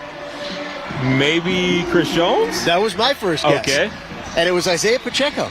Oh. Right? And again, it just goes to show, like, a kid who was a bit part of the offense for the first, 4 or 5 games of this season, and then just took over midway through the year. And yes, Clyde Edwards-Helaire got hurt, but even before the injury, Pacheco had started to stake his claim to that starting job, and he ran with it. He did. Literally and figuratively. Yes, and, he did. Now he had 1,100-something total yards. I mean, it's a phenomenal story for a 7th-round pick. And again, just goes to show, like, the breadth of talent on this team and the number of guys who had to be great for all of us to be here today, right? This wasn't just 15 and 87. No. Right? The number of players who had to provide signature moments in a game where the Chiefs needed every single one of those moments. Every single one. Right? Sky Moore with the touchdown. Yes. How much Sky Moore was, he had the issues with the return game earlier in the year. He took a lot of flack in the media. To come back for him and score that touchdown, right? The last touchdown in the Super Bowl. Kadarius Toney. He did. I mean, I talked about the genius of Brett Veach. How about bringing in Kadarius Toney mid-season as a guy who, at the time, we were led to believe, well, this is a long-term play. Yes. This is a guy who's going to be under team control for a couple of more years. He's a former first-round pick, needed a change of scenery, ton of talent. Anything we get this year is gravy. Well, you know what? That's a lot of gravy. Yes. That 65-yard punt return, right, in the Super Bowl, and then he scored the touchdown. The complimentary players were huge. We talked about Juju. And I'm glad Jared touched on Jerick McKinnon, because that is one of those iconic plays. It should be an iconic play. It will probably be lost, I think, in the annals of history, but here's a guy who was such a great story, his career in Minnesota flashed at times. Then the Niners signed him to a big contract. He's hurt for the better part of 3 years. Barely plays it down. And then he gets a chance to score a touchdown in the Super Bowl. A touchdown in the Super Bowl. And every kid's dream, right? Yeah. And he goes down at the 1 yard line because it might have upped his team's chances to win the game from 90% to 99%. Anyway, I'm told that we've got a Patrick Mahomes sighting, so let's toss it back to the studio, guys. All right, you guys are doing a great job out there as we continue to watch this awesome parade coverage. There's your boy Travis Kelce. In white, all in white. He's easy to spot. To the left, Mama Kelce. There she is. There's Donna Kelce. She's got a Bud Light in her hand. By the way, we've noticed that in the past, Travis Kelce was throwing somebody had one of those little bottles of Fireball. Those like airline bottles of Fireball. Of course, Travis just knocked off the cap. Well, he didn't want to be disrespectful. Yeah, you got to be nice to the crowd. You got to make use of things. Travis Kelce, always the center of attention no matter what room he's in. And clearly the crowd loving his appearance. General Manager Brett Veach on his phone right now, clearly making trades in the middle. Business never ceases. Wheeling and dealing? Yes. He's the only one that can get a cell service. Oh, there's Mahomes! And there is Patrick Mahomes on the back of this bus. You see his ski goggles on sideways. You guys see Mahomes right there? there at the back of the bus. Enjoying another Coors Light. Oh, this Backup is so quarterback awesome. Shane Buechele rocking the cowboy hat for those wondering. Is that who's in that cowboy hat? right I was there. wondering, Jared. Okay. So this, if you're wondering, this is the last bus with all the players on it. So this is the bus that has Travis Kelce, Patrick Mahomes. This is the showstopper for the crowd right here. Everyone's loved every single minute what of it. we've been But waiting This is for. what the majority of fans came to see. QB1 and number 87, the two biggest superstars in the NFL right now, and they are your Kansas City Chiefs, and they are partying like rock stars. Lots of things coming in from the crowd, being thrown up on top of this double-decker bus, and then thrown right back as well. This crowd having a good time. That's one of the reasons they're wearing goggles like that, just because they don't want to get stuff in their eyes. But you never know when somebody's going to huck a can of beer at you on the bus, and I don't want to get hit by that. But as we've seen, Patrick Mahomes has good hands. He cut a beer in the last. We've Super Bowl seen that parade. he's not human, though. All right, as far as the injuries, I mean, multiple times I thought, oh my gosh, he hurt his ankle or before. In his last Super Bowl speech, he said his knee was in the side of his leg, and then he came back later that year, won the Super Bowl. He was hurt for the majority of this playoff run. Remember, he got hurt in the divisional round game, played through that one, played hurt through the AFC Championship game, and played hurt through the Super Bowl. So I don't think anything at this parade can faze him. Nothing can stop him. Nothing can stop him. All we're hoping now, and all this crowd is hoping the same thing, that he's around for a long time to come. You know, I just watched a great piece on social media from the NFL Network that they mic up all of the key players in the Super Bowl, and when you listen to the sounds that Pat Mahomes was making after he was injured there in the second quarter of the Super Bowl, watching that, he is such a tough, gritty player. I had no idea. I knew he was tough. I didn't know he was that tough, but he is a superhuman when it comes to being able to pull amazing things off on the football field. That was Coach Bieniemy running by one more time here as they make their way ever closer here to this crowd, standing and waiting for them in front of Union Station, out there on the hill in front of the Liberty Memorial. You're talking about social media and how it has played a bigger and bigger role each and every year the Super Bowl goes on. This year, maybe more than ever, with the play between Travis and Jason Kelce. What a ball was that to live alongside their mom, Donna Kelce, and play along as she has the first two sons to ever compete against each other in a Super Bowl matchup. And to hear their reaction to that, to see their family dynamic in full glory via social media has just been one of the treats of now the Super she's Bowl in front run. of the bus right there. You see that white? That's where Travis, you can pick him out of a crowd when he's wearing all white. That's a bold choice on a day like He's today. not that afraid he's of there in the making front. bold fashion Right. choices. And his mom right by his side. That doesn't get any better than that. Yeah, what a sweet time this has been for their family. But she has got to be spent. You could tell by the time it got down to game time, she was ready to play ball. Yeah, she will enjoy a nice long rest after this is all over. But first, I'm glad she's here for this. We've got a big party to take care of here in Kansas City, and we are right in the middle of it. We are so glad you have joined us for this. But you think about how the city planned this, and boy, this is going right to script. I mean, here it is. We're just about 20 minutes away from what was scheduled to be the start of the rally at Union Station. The buses seem to be making along the route okay. Everything seems to be coming into place. We haven't really heard of any major problems, any major issues along the way, so we keep our fingers crossed that that will continue. But really, this is just all about having a good time and celebrating the Super Bowl champions, and certainly nobody's been disappointed. And the crowd here getting their chance to get that firsthand look at Travis Kelce, Patrick Mahomes, and the whole gang on top of this final bus to come around the corner. And this is a new feeling for the players because to this point they've been surrounded on the streets, but now they are emerging in front of the sea of red that we've been showing you, that we've seen grow over the last hour. But for Travis Kelce there, you see him pumping up the crowd. He is going to get his first glimpse of this massive sea of red.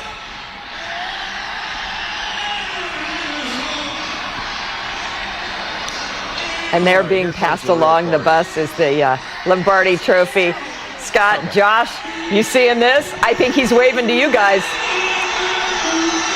He is. Yeah, Josh is waving to you, man. Wave back. That's Travis Kelce.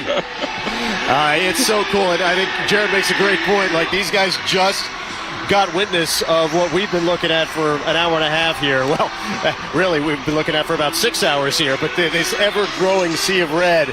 And, you know, you're getting their reaction. And, you know, they're playing off of the crowd. And the crowd is waving back. This is what it's all about. It is. Boy, is this exciting or what? And this is what the fans have been waiting on. They've been waiting in here in these long lines all day. This is what they've come to see. And look at this. Look at this. It's tremendous. What a sight.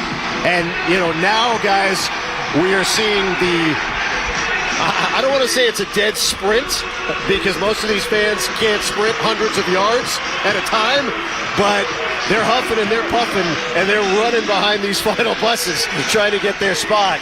Good luck finding a quality vantage point to the stage at this point, because you got a couple of 100,000 people in front of you with a head start. I love the sight of that Lombardi trophy, too. I mean, it's so awesome. That is great. And, you know, Scott, we were just talking a minute ago. You're talking about just some of the adversity that different players face. It seems to me that the general consensus this year is like so many different players played with a chip on their shoulders, whether it's Patrick Mahomes not having some of the weapons he had in previous years. And I'm sure he heard a thing or two the great Tyreek Hill said about him in comparison to Tua Tagovailoa. That's just one. Even defensively, people were talking. And Isaiah Pacheco, there's a guy that you get in a late round who comes in and who's able to contribute immediately. I love it when a player has a chip on his or her shoulder, because for whatever reason, you get the most out of them. And I think Andy Reid was able to do that, and even the defensive coordinator, Steve Spagnuolo, just because I can't say enough of what he was able to do with those rookies and very young NFL players in that defensive backfield, just next man up mentality. And we talk about it all the time, next man up mentality, but literally that's exactly what they had to do from start to finish. And not just Patrick Mahomes or Isaiah Pacheco, even Harrison Butker, because throughout the course of the year, he had his own share of ups and downs. And how fitting is it that he nails the field goal, the go-ahead field goal for them to win Super Bowl 57. And I shouldn't make this about myself, but I'm a guy who likes to feed on that little bulletin board material myself. Plays with it, or I like to have a chip on my shoulder. And so it's just great. In addition to that, let's not forget what Cincinnati's mayor had to say about Mahomes and the Chiefs and things of that nature. And they were so professional throughout the week. They didn't say much about it, but oh my, did Travis Kelce have something to say after the AFC Championship. And I guess it's okay if I say he called him a jabroni. Is that okay on live television? I think it's been done over and over and over, so I think it is now okay. And we'll see if we get the reference again. But, you know, I think you make an excellent point in terms of perspective of what it took for these guys to get here. And you call it bulletin board material, but there were a lot of pundits who said that the Chiefs were going to regress. They were going to come back to the pack. There were a lot who said they're not the best team in the AFC West, never mind the AFC or the entire NFL, and they heard it. And they heard it loud and clear, and Patrick Mahomes referenced it, and I think that was a part of the motivation. And I know that what happened 2 years ago when they got smoked by the Buccaneers in the previous Super Bowl was motivation. And I know that what happened last year when they lost the lead and Joe Burrow and the Bengals came back to beat him in the AFC Championship game at Arrowhead Stadium, that stayed with them all year. And you could tell it was a quiet confidence, but they were bound and determined to prove the doubters wrong. Yes. It's cliche, but they were 1,000%. They were determined to prove the doubters wrong. And they had that. That was why I like the Chiefs to win this Super Bowl, because I honestly think that talent-wise, this was a true coin flip. These were the two best teams in the league, and I think on any given day, if they play 10 times, maybe they go 5-5. But in this game, on this stage, X factors matter, and that was the X factor for the Chiefs. They wanted it more. nothing less than a Super Bowl championship was going to suffice this year. And they were the only team in the NFL that could say anything less than a Super Bowl win this season's a failure, right? That's bold. Yeah. You can't, 31 other teams couldn't say that. They said it, and they backed it up. As we take a look at Patrick Mahomes now getting ready to disembark, and they're coming around this last corner, and these guys have got to be starting to think about their speeches, because, I mean, let's be honest, how much of this is pre-scripted, right? We're on TV, we know. If you're going up there, you got some idea what you're going to say, but you don't really know what you're going to say to these 500,000+ people until you say it. And that's true. And they have some spirits they've been able to get. Or two. Well, I'll put it this way. They've had quite a bit of fun throughout this ride through this area. And so when they get on stage, there's no telling what you're going to hear. But what I'd like to also add to it, and I know we're here celebrating, and who wants to talk about the economic impact, but this has to have a huge economic impact as well for the city of Kansas City. And I think they've done a phenomenal job just in terms of, I know they've got 19 different law enforcement agencies out here, but I haven't heard of or seen of any issues. No. And then even with the child reunification centers and things of that nature, just making sure that it's well run, because the worst thing that you want to happen is for you to get out here, there be an incident that causes you to go from celebrating to having a situation where the crowd is condensing. Now, the good news is, if you want some space and you want to hang out to the east of Union Station, it's getting clearer and clearer down there, because everybody's coming west. Everybody's heading toward the stage, and this is where you worry about people getting packed in a little too tightly, because you can only do so much crowd control. That's and true. They are coming. They are definitely coming. It's that time, I guess. It is definitely that time. So, Brad and Carolyn, we're only getting one vantage point here, but you guys have seen this kind of morph from what it was 2 hours ago to what it is now. Can you feel it even back in the studio? Can you kind of get the sense, as we do, that we're building to the crescendo? Yes, this is building. This crowd, no doubt, probably quadrupled here in the last hour. Amazing sea of people have converged now on Union Station. When you really pull back and see it from this vantage point from the Liberty Memorial Hill, boy, look at that crowd build. But those screens are really going to pay off this time around, so everyone can get a glimpse of these players, at least via those screens down the middle. Yeah, everyone around you becomes your immediate best friend. It's welcome body heat. It is. You're right. It's welcome body heat. But to your point, Scott, as we continue to show our viewers all the different, we've got many, many, many different camera angles all around the area, and as we keep taking each different camera shot, I know the word awesome is overused, but this is an awesome spectacle. It's a perfect use of that word. What you're seeing here, see that line of folks running in? There they are, disembarking now from those buses, the cheerleaders making their way in, the players right behind them, filing into Union Station so they can hit that rally stage. What do you say we go back to Neil Jones? He's live right there in the thick of it. Hi, Neil. I'll come that way. We are here outside Union Station, and the crowd is getting more and more excited. How long have you guys been here today? Since 10 a.m. And how excited are... It's hard to talk to everybody. How excited are you guys to be here? I'm very excited to be here. This is the second one. Who are you most excited to see? Pacheco! A Pacheco fan. Who are you most want to see? Who do I want to see? Pacheco. Pacheco, yes, sir. And Travis Kelce, get them jabronis to shut their mouth. The fans are pumped. They are excited, and as you can see, they are manning the trees and the hillside down below the Liberty Memorial as they gear up to see this football team. You can feel the energy build up as the parade is moved around the corner. They cannot wait for the players to come out on stage. And I'll tell you something, this is a significantly larger crowd than was here 3 years ago in my mind when I was down here then. No question about it. This crowd is more excited and they are bigger. So we'll send it back to you guys in the studio. Yeah, I agree with you, Neil. It does. It looks bigger. You were there. You were down in the crowd for the last one. You're there again for this one, so I'll take your word for it.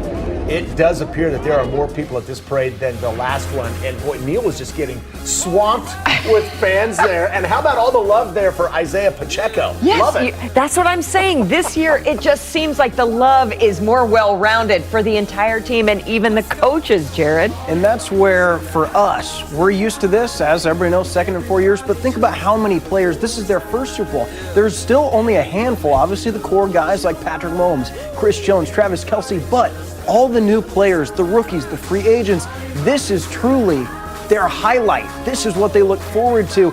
They aren't taking it for granted, neither are we. And Pacheco, again, a guy who was at Rutgers a year ago, just hoping to make a team in the NFL, hoping to get drafted, and now he has fans in Kansas City wearing his jersey, excited to see him. This is what it's all about. You know, so what you're looking at right now, the stage is where it's all going to happen. But behind that, Union Station, obviously. And as Carolyn was alluding to just a few minutes ago, the players get off the bus, the staff gets off the bus, they all go inside the Union Station. It's closed to the general public. It's open for the Chiefs, and they go in there and let's just say they try to get them shaped up. Yeah, regroup a little. Regroup a little bit because they've been partying. So they're inside saying, all right, let's get our thoughts together. Let's get warmed up a little bit.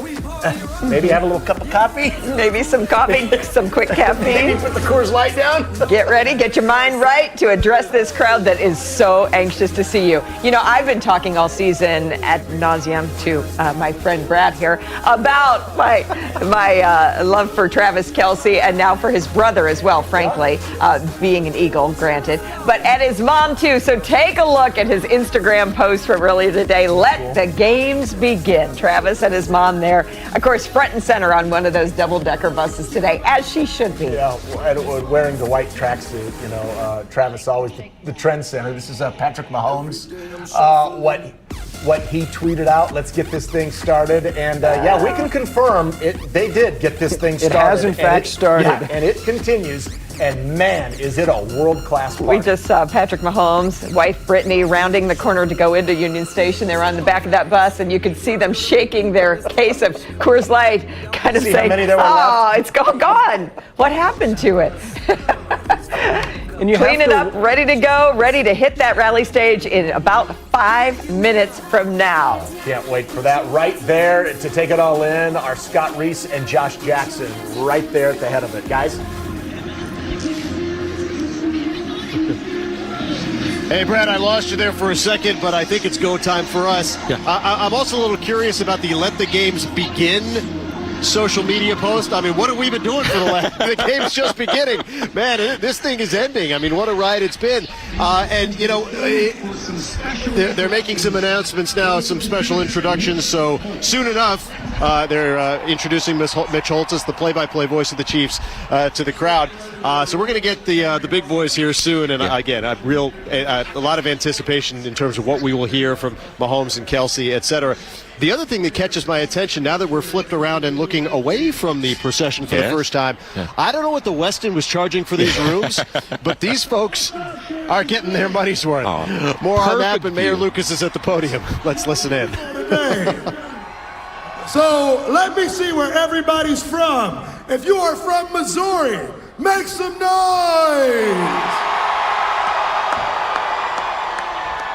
If you are from Kansas, make some noise. And if you love the Kansas City Chiefs, make some real noise. So we know we love our team. Sometimes they were underestimated. Sometimes they were doubted. But we knew that we had the greatest coach in the world, the greatest quarterback in the world, the greatest team in the world, and all part of the greatest city in the world. So everybody, how about those Chiefs?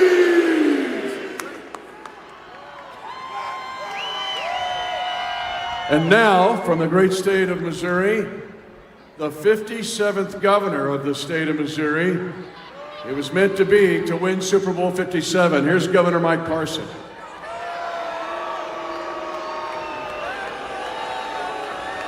Man, hello everybody.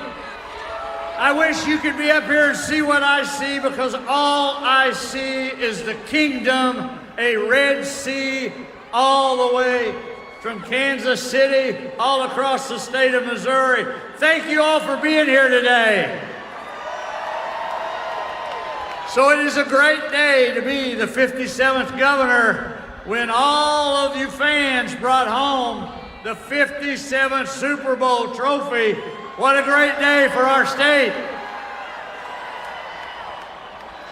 5 years ago when I became governor in this great state, let me tell you what we've done since that time. And we've done it under the direction of the best owner in the NFL and the family, with Clark Hunt and his family. We have the best front office with Mark Donovan, Brett Veach, for what they put together here in Kansas City. And as a fan of 50 years, I've been through the ups and downs like many of you have in this great franchise. But let me tell you else, I still sit in the upper deck at Arrowhead Stadium where the real fans sit. And you guys sit in the third level? Now let me tell you in 5 years what we've done. We have hosted the AFC Championship game 5 years in a row. Of those 5 years, we've been to the Super Bowl 3 times. Of those 3 times, we have won 2 Super Bowls. No NFL team, no franchise, no state, no governor, no city can take claim to that. You are making history here in Kansas City and the Kingdom. And we are not done yet. Congratulations. Thank you, being the great kingdom.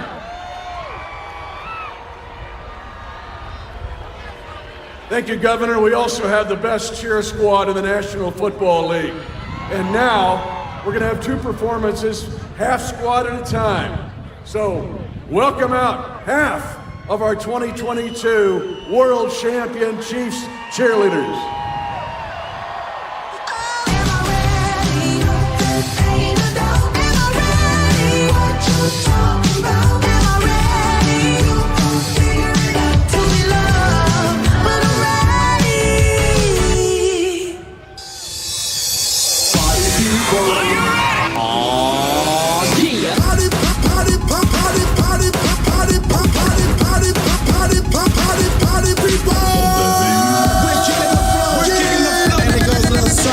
Tag team back again. Check it, direct it, let's begin. Party on, party people, let me hear some noise. DC's in the house, come jump, rejoice. Instead of party over here, I'm party over there. Wave your hands in the air, shake the dairy, yeah. These 3 words, man, you're getting busy. Whoop, there it is, Hitman. Come on, y'all. Come on, y'all. Wild thing. Shine like a shine, like a shine, like a shine. Shine like a shine, like a shine, like a shine. Upside down and inside out, I'm about to show all you folks what it's all about. Now it's time for me to get on the mic and make this tag team party hype.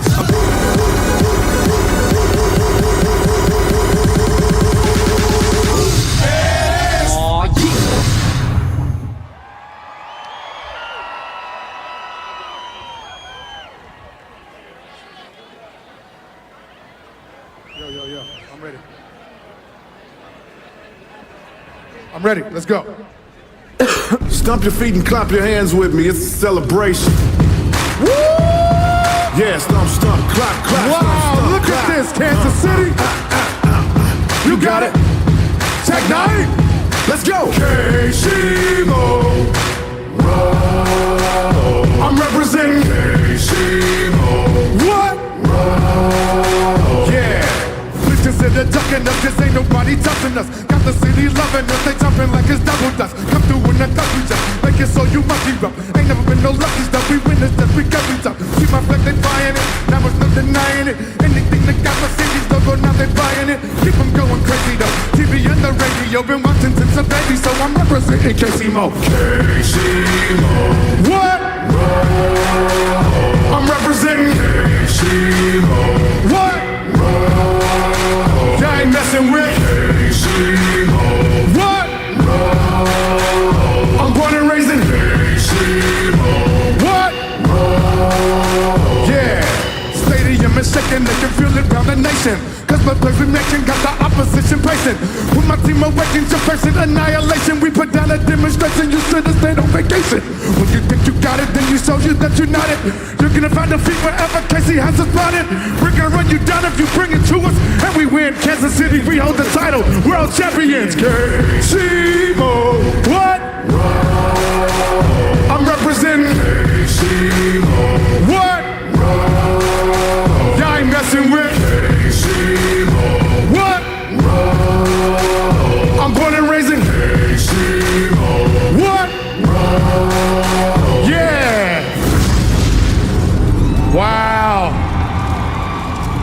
This is indeed the biggest crowd I've ever performed in front of in the whole history of my career, man.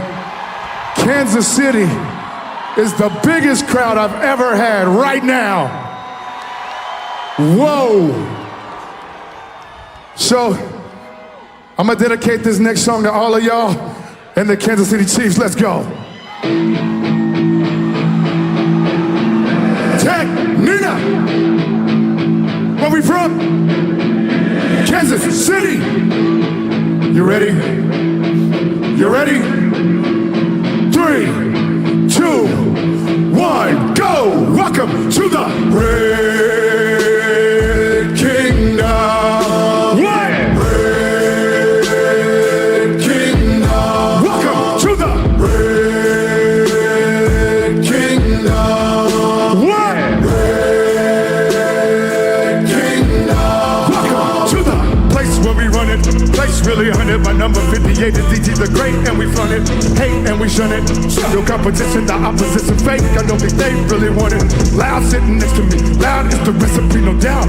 Now we are proud that we get to see KC Chiefs come and break these geeks, make them taste these cleats. Welcome to the Red Kingdom. What? Red Kingdom. Welcome to the Red. I love you, KC. Make some noise. Check 9. Let's roll, baby. I love y'all, man. We won Super Bowl. I was there right behind with the Chiefs. I love it. This feels amazing. It's cold, but it feels amazing. I love you. I'm out. Tech 9.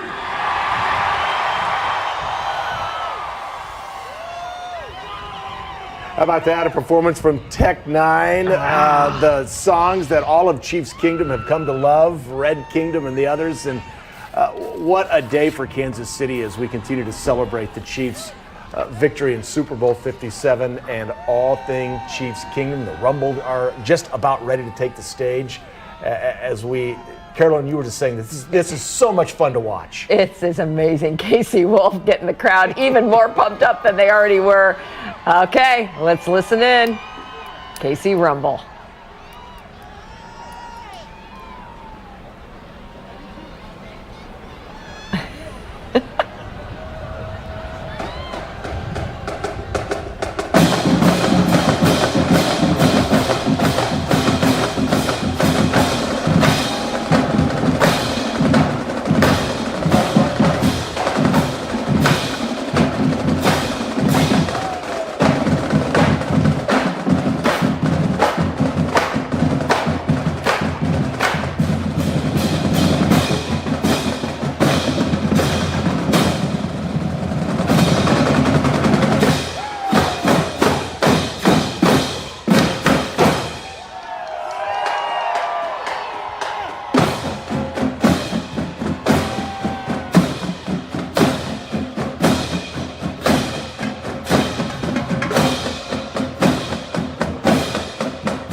29 years of the most iconic calls in franchise history have come from one voice. None more historic than the ones made last Sunday, letting the kingdom know the Chiefs are yet again the champions of the world. Born in Chiefs Kingdom, the voice of Chiefs Kingdom, here's Mitch Holthus. Let's go! It is time to celebrate your champions. Let's do this now for real. And join me as I ended that game in Scottsdale, Arizona. In Glendale, Arizona on Sunday night. Raise your banner if you are part of the Chiefs Kingdom. Raise your hand. Because for the second time in 4 seasons, there is a red and gold reflection on the Lombardi Trophy. A big red reflection. Your champions, Super Bowl 57, the Kansas City Chiefs.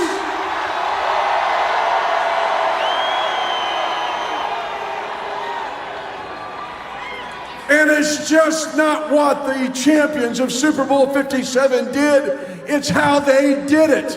It's what they did in the circumstances in which they did it. People were predicting we would not make the playoffs. The kingdom would be covered in coal dust by Halloween. We were the first team in National Football League history to have to play our first 8 games against teams with winning records the year prior. We were the first team that had to play the first 5 games in 5 different time slots on 3 different days. We played a gauntlet of great quarterbacks and great teams, and we took care of all of it. This team.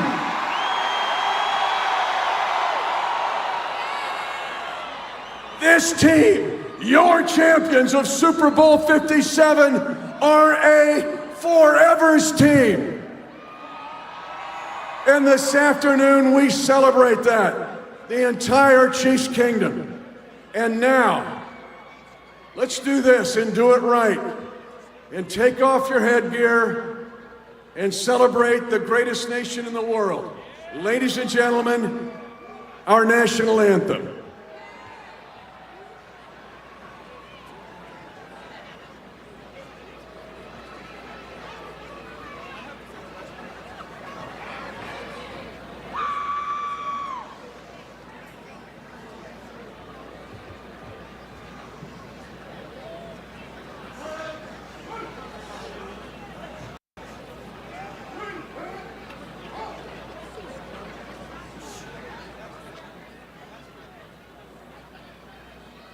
Oh, say, can you see by the dawn's early light what so proudly we hailed at the twilight's last gleaming, whose broad stripes and bright stars through the perilous fight, o'er the ramparts we watched were so gallantly streaming, and the rockets regular, the bombs bursting in air, gave proof through the night that our flag was still there.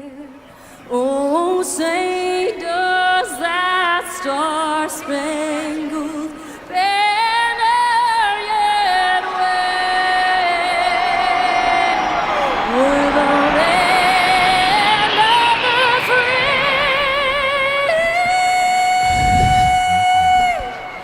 Pretty good.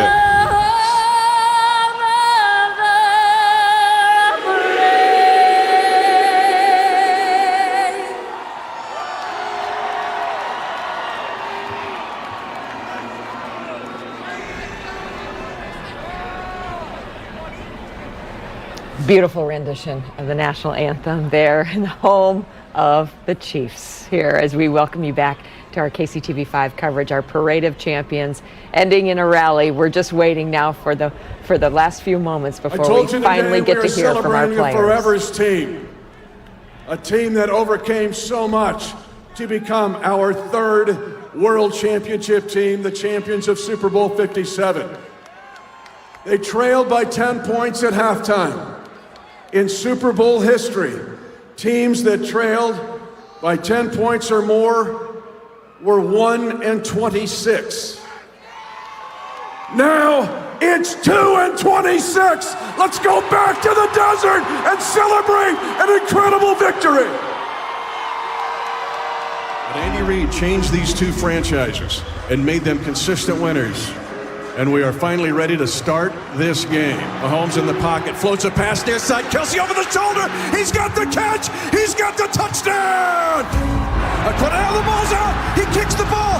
It's picked up by Kansas City. They're going to the 20, to the 10, to the 5. Touchdown. But he's ankle tackled there at the 36. And he's hurt. Mahomes is hurt. He will gain 12 yards on a scramble on a bad ankle. They hand it off. Left guard. It goes. Touchdown. Kansas City. Pass to Tony. He's got it on the edge. He will walk into the end zone. A fast left side wide open. Sky Moore. Touchdown. Kansas City. What bad ankle. He is limping back to the huddle. McKinnon on a counter. Angling to the 5. And he's going to slide down at the 1. Very smart inbounds. 11 seconds left in Super Bowl 57, 35-35 tie. The kick is good, and Kansas City leads 38-35. Hurts takes the snap.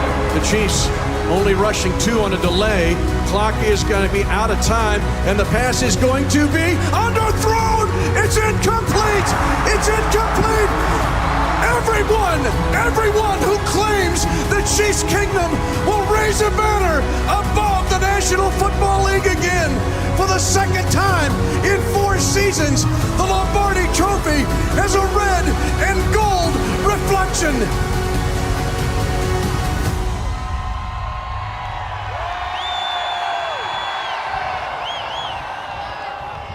Yes, this was a team that grabbed a bucket of guts and got it done. Now it is time. We have 2 Lombardi trophies in front of you. It is time now to welcome to the stage the best ownership family in all of professional sports. Please welcome the Hunt family and the chairman and CEO of the Kansas City Chiefs, Clark Hunt, with your 3rd Lombardi Trophy.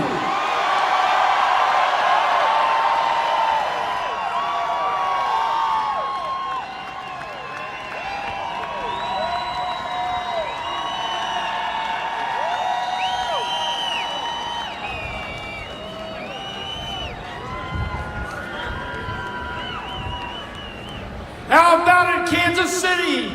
You are world champions for the 3rd time.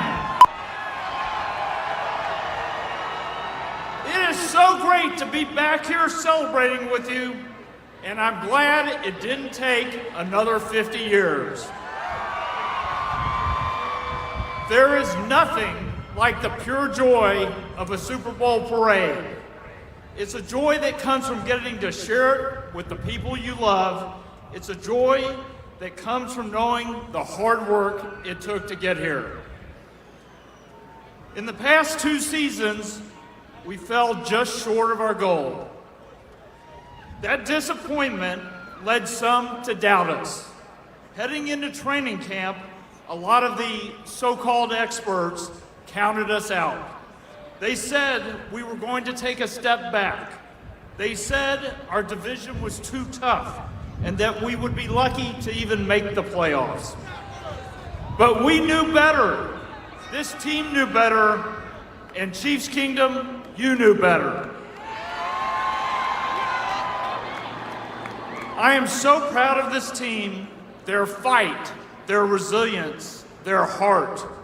They didn't listen to the noise. They were motivated by the doubters because they knew we had everything we needed to make another run. As the great Mitch Holthus told the world, you can doubt the Chiefs, you can dislike the Chiefs, you can disrespect the Chiefs, but you're going to have to deal with the Chiefs.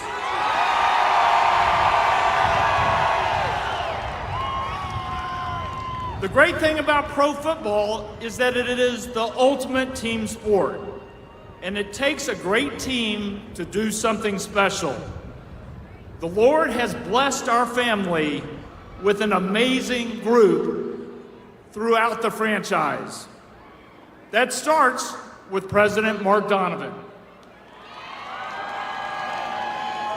Mark's been here for 14 years, and he helped lay the foundation to bring in Andy Reid and Brett Veach. Mark and his entire team worked tirelessly behind the scenes to ensure that the Chiefs franchise is the standard in the National Football League. Mark's leadership is essential to the championship culture of this organization. And oh, by the way, today is his birthday. Let's hear it for Mark.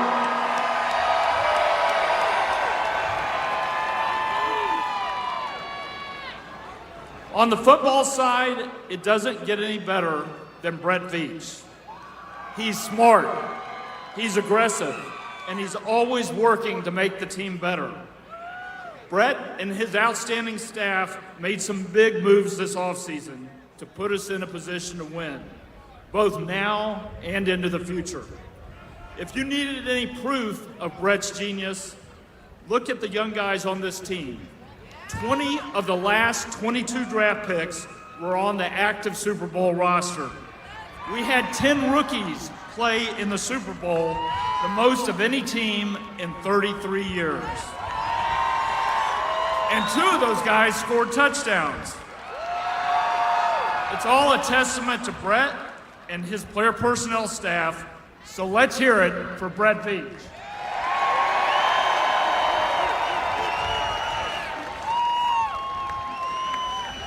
And how about Big Red?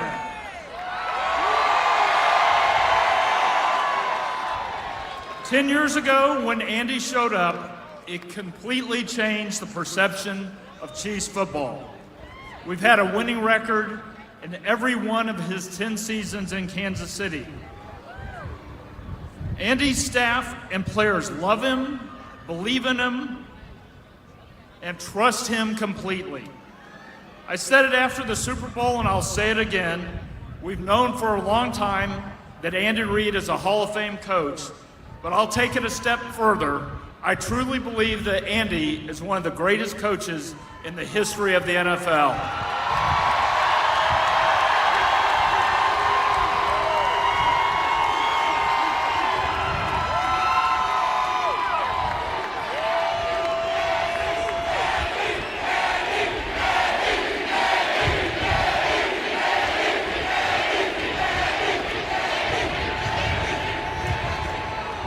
And of course, the guys in uniform who made it all happen on the field. This is a remarkable group of men led by the undisputed best player in pro football, Patrick Mahomes. Patrick is a generational talent, and he's the first person this century to win both the MVP and Super Bowl MVP honors in the same season. And how about Travis Kelce?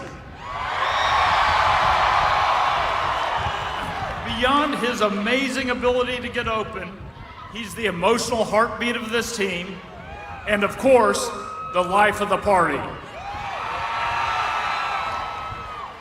And let's give it up for our incredible defense, led by Chris Jones, Nick Bolton, and Justin Reed.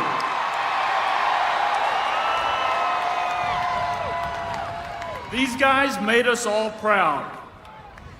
In the lead up to the Super Bowl, I spoke to people from coast to coast and around the world.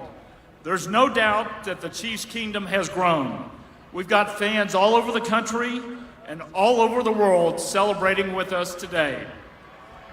This team, with your support, has put Kansas City on the international map. Your passion, your energy, and quite frankly, your vocal cords have earned Chiefs Kingdom the reputation as the greatest fan base in the NFL.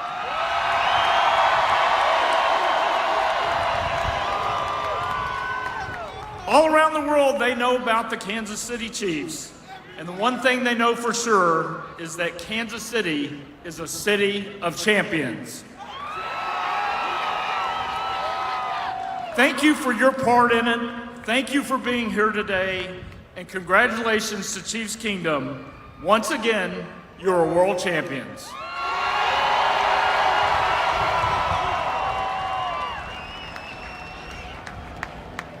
And now, ladies and gentlemen, please welcome to the podium the man who set the foundation as early as 2009 through our whole organization, the birthday man today, President Mark Donovan.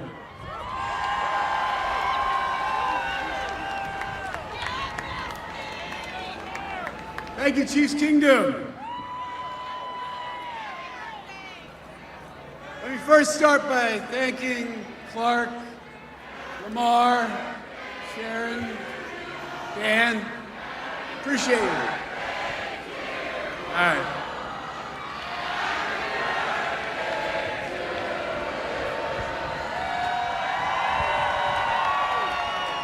Thank you. My wife is going to have a hard time topping this birthday next year. So I want to start with Clark, Lamar, Sharon, Dan. Thank you for the support. Thank you for the opportunity to do just an amazing thing in working for you and this family. You know, I get to work with Andy and Brett every single day, and I would say to you two that every day's a grind. Seems like we're dealing with stuff that no one will ever know about. I would not want to be with anybody else in that grind. So thank you guys, I love you. I want to thank our staff, the people who make GEHA Field so special and create the Arrowhead experience. I see you guys are special. I tell you that all the time. Not everybody can do what we do. And you guys do it, and we are world famous because of you people. So thank you for that. I get to stand up here and speak, and I get a lot of opportunities to represent this organization. I just want to recognize the leaders of our organization. These people do the work. These people make it special. These people are the ones, and they're the reasons we are a model franchise in the National Football League. Dan Crum, Kirsten Krug, Ted Cruz, Laura Krug, Matt Kenny, Tyler Kirby, Kim Hobbs. I love you guys. I appreciate everything you do. I want to end with a story you may have heard. After the Super Bowl, I was in the locker room, and Patrick was yelling at me from across the locker room. He kept saying, "Mark, Mark, Mark, do you remember what I told you? Do you remember what I told you?" And what he told me, which I did remember, was that when we won the opportunity to bring the NFL draft to this town, he said, "I'll guarantee you one thing, when the whole world is looking at Kansas City, when the whole league is coming to Kansas City, when every team from every franchise is coming to our town, they're going to be coming to the home of the reigning world champions." Thank you.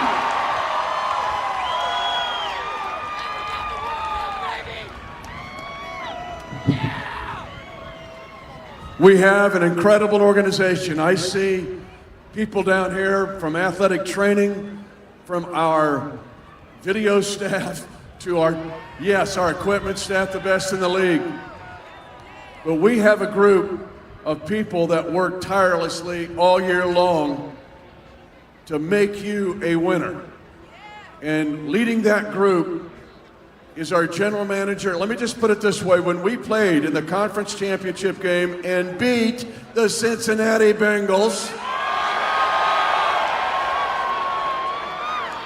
in that game, we tied an all-time National Football League record, playing 8 rookies on defense and special teams. Ladies and gentlemen, welcome to the stage, General Manager Brett Veach.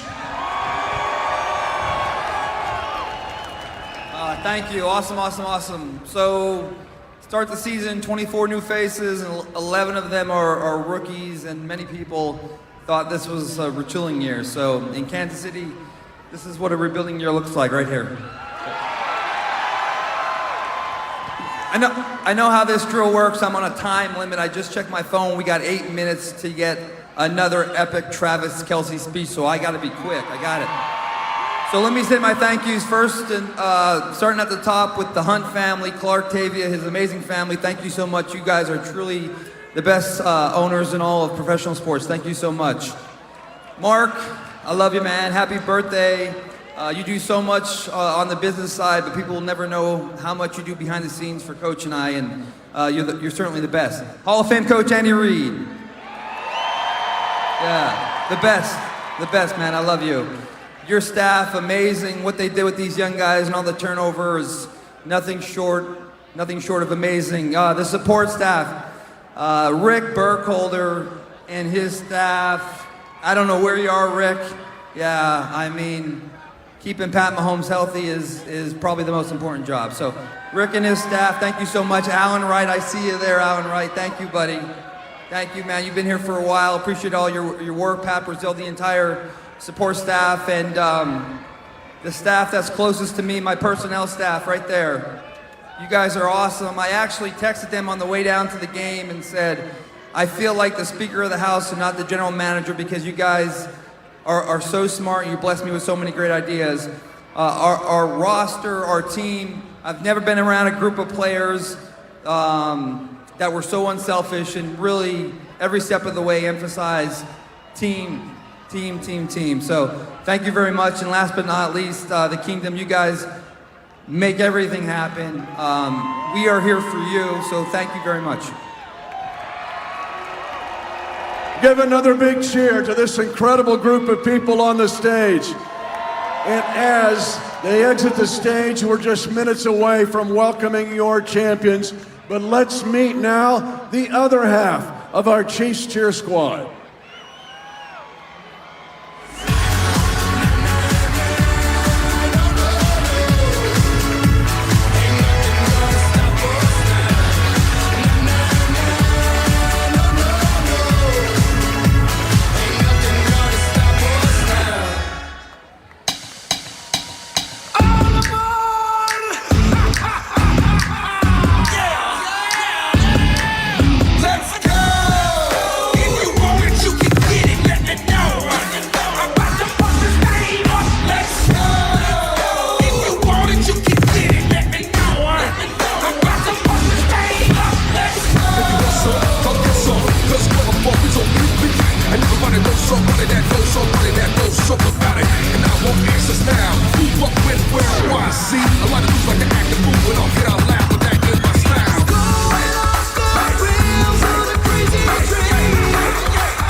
Ladies and gentlemen, our Chiefs cheerleaders. And now, are you ready? Are you ready, Chiefs Kingdom? Welcome a Forever's team, the Super Bowl 57 champion, Kansas City Chiefs.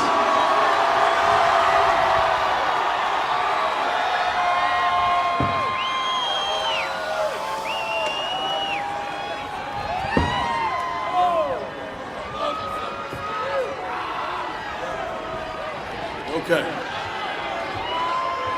All right.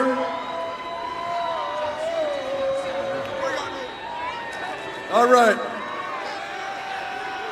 Ladies and gentlemen, please now welcome the only coach in National Football League history to win double-digit playoff games with two separate teams. Second all-time in National Football League history with 22 playoff wins. Ladies and gentlemen, Big Red, Andy Reid.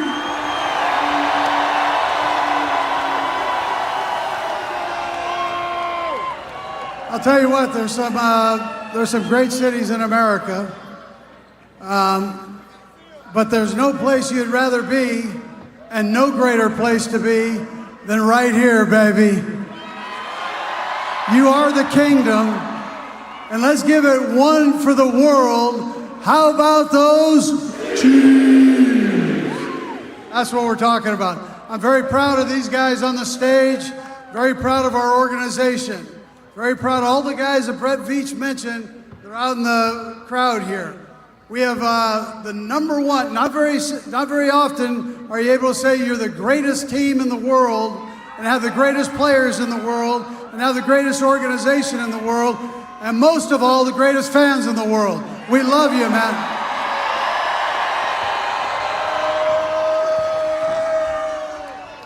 I'm gonna turn the microphone over to these guys. They do a lot better at this than I do.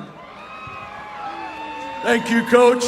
Now, no quarterback in the history of the Super Bowl had been MVP and won the Super Bowl in the same season. Until now, ladies and gentlemen, the best quarterback in the National Football League, Patrick Mahomes.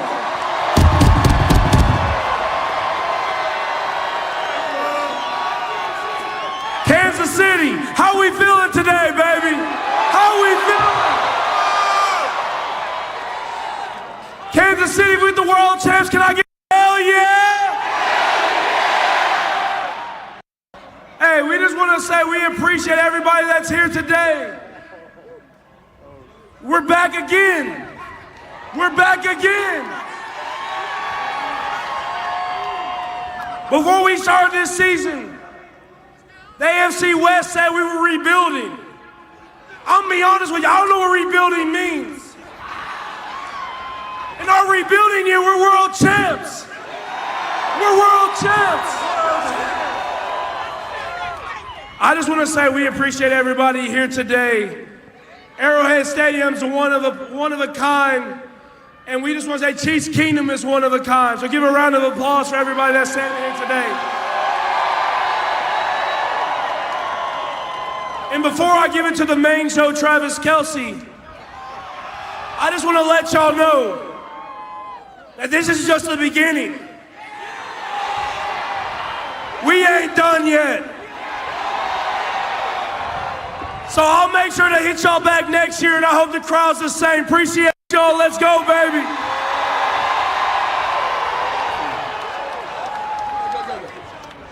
All right.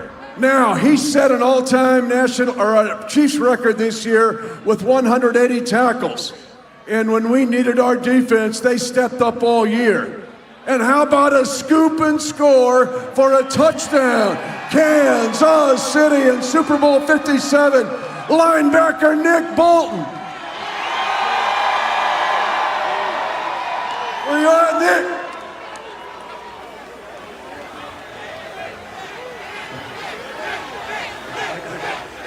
Nick Bolton's a little shy, so we're gonna get him up here. There you go. Oh my God!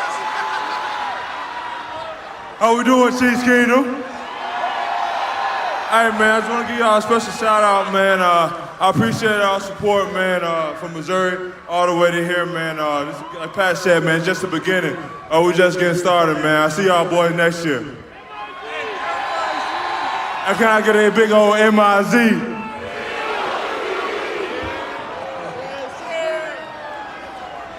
Now, he set an all-time Super Bowl record and pro football record in the postseason with 13 games with 75 yards or more. Better than any player that's ever played in this league. Let me put it this way. Patrick Mahomes and Travis Kelce together have 11 playoff wins. That is more than 8 franchises have total. Ladies and gentlemen, the best tight end in the National Football League, TK, Travis Kelce.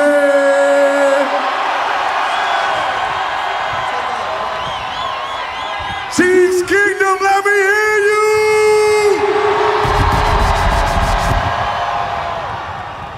Let me take you back to 2022 in the month of maybe April. Maybe. Guys were getting signed left and right. The haters were saying that the Chiefs would never make the playoffs. The haters were saying the Chiefs were done. If you knew the Chiefs,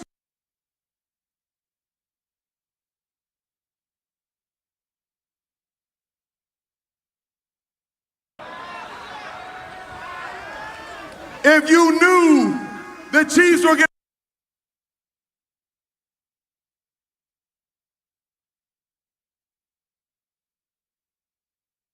you knew it, but they ain't know it. If y'all knew that Patrick Mahomes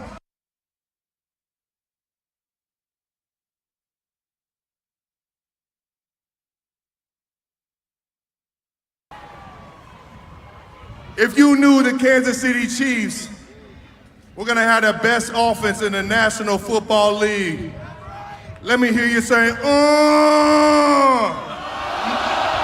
na na na na. That's a good one right there. I like that one right there. If you knew Chris Jones was gonna be the best defensive player in the nation, let me hear you say, na na na na. That feels so good, don't it? Let me hear you say, na na na na. All right, all right, all right. Hey, Chiefs Kingdom, we do this for you guys. I want you guys to genuinely know this. We do this for you guys. And we love every single time you make Arrowhead shake. Woo! It makes me feel like, na na na na. In all reality, this was the best season of my life. I owe it to you guys. I owe it to the guys on this stage. I owe it to everybody in Chiefs Kingdom and the organization that we've been able to create.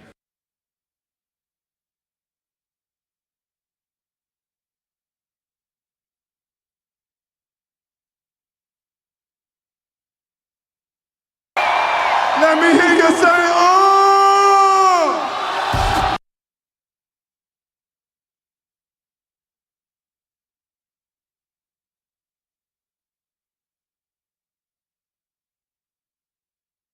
for your Super Bowl 57 Kansas City Chiefs. You can doubt the Chiefs, you can dislike the Chiefs, you can disrespect the Chiefs. You're gonna have to deal with the Chiefs being Super Bowl 57 champs. Ladies and gentlemen, Chris Hill. We can't end the party now, guys. We cannot end the party now. I have 3 rounds for you. And after that, Travis Kelce, there's one thing we gotta do, baby. There's one thing we gotta do for our right to fight. Okay? Run it back. Run it back. Run it back. Run it back. Travis, hey, and Trail, end this thing how we supposed to. You gotta fight for your right to party! And we gon' party! You gotta fight for your right to party!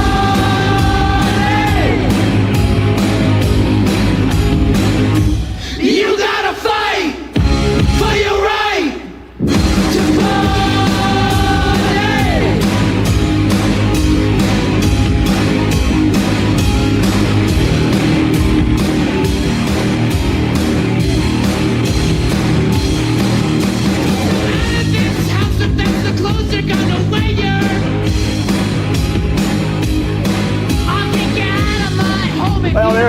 Kansas City, your celebration continues. More than 500,000 people soaking in the sights and sounds and the pride that's been displayed on the stage. We've seen your Kansas City Chiefs heroes hoist the Lombardi Trophy. Mitch Holthus with a hoarse voice. This has been so much fun to watch. And what a way to conclude this party, but with the Beastie Boys. Perfect theme song. You got to fight for the right to party, and they fought for it, and they won that fight. They won Super Bowl 57, and they deserve this rally. They deserve today's Parade of Champions. Well deserved. Kansas City Chiefs, you did it. There is no place like home. Think about how fired up those speeches just got all of Chiefs Kingdom. I'm ready to run through a brick wall. I'm ready to fight for my right to party, and I didn't do anything. This is what it's all about, to share in the celebration. Remember, guys, we had Johnny Gomes back in the Royals Parade in 2015 with the Not Our Team, but we beat them anyway. We had Travis Kelce a couple of years ago introducing us to fight for our right to party, and now this. I think we got Big Red ready to beat the drum as we get ready to continue the celebration and get ready to run it back. Thank you, Chiefs Kingdom, and thank you to this Forever's team, an incredible team, your Super Bowl 57 champion, Kansas City Chiefs.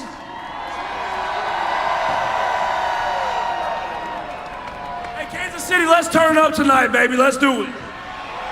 Oh, I have no doubt that the party will continue in Kansas City after this epic parade in downtown, culminating in this fabulous rally here at Union Station. Here we go. Look at that. All eyes on Kansas City now, and you represented well. Coach is beating the drum. Is Coach beating the drum? Okay, get ready. Okay.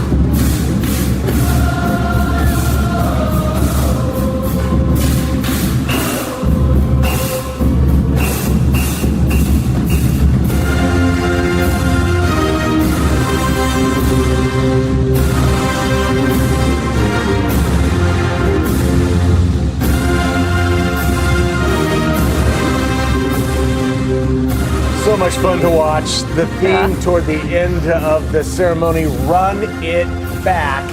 Chris Jones getting that started. Mitch Holthus chiming in on that. But that's the theme. I mean, Las Vegas odds makers have already made your Kansas City Chiefs the favorites to win next year's Super Bowl. So saying they're going to run it back,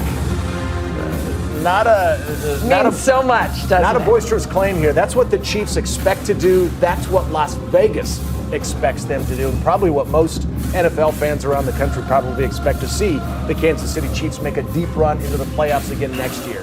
So while we celebrate what the Chiefs have done in winning Super Bowl 57, already Brett Veach, Mark Donovan, Andy Reid, Clark Hunt, the masterminds of bringing together and planning what they're going to do to create another run it back scenario for the Kansas City Chiefs. That's right, because we're looking at right here on this stage the greatest team in the world, and in front of this stage the greatest fans in the world, and beyond the greatest city now in the world, and the world gets to see it finally. Oh, what a day as we continue Thank to you, watch this Chiefs sea of Kingdom. red. Let's do this again. Stay hungry, stay humble, and let's get after it. Stay hungry, stay humble, and let's get after that. And I'm pretty sure every single fan there would agree with Mitch Holthus, the great Mitch Holthus. Stay hungry, stay humble, let's get after it again. They don't want to leave the stage. I think it's ended 3 times, but they're like, no, we keep coming back. I think Nobody wants Patrick to leave. meant it when he said, let's leave. keep the party going, and he meant right there and right now. Absolutely. We got our crews all over the city following every angle of today's parade, today's party. And so, what do you say we hit up some of our friends out there on the scene? Let's go to Let's go to Neil Jones, who is right there out in front of Union Station. Neil, that was so much fun.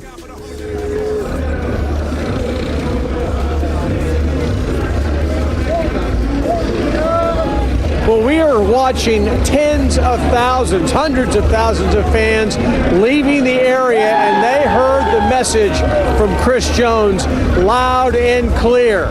Start the effort for next year's Super Bowl today. Trust me, the Chiefs players will take a couple of weeks off, and then they'll get back in the gym and get ready, because that's what you do in the NFL nowadays. And a couple of things really jump out at me. One, so many families came out to this that cannot afford to go to the Arrowhead Stadium for the game. So I think this is a very special event for that reason.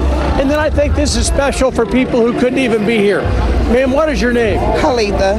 Your older sister's in the hospital, Truman Medical Center, getting recuperating from a heart attack.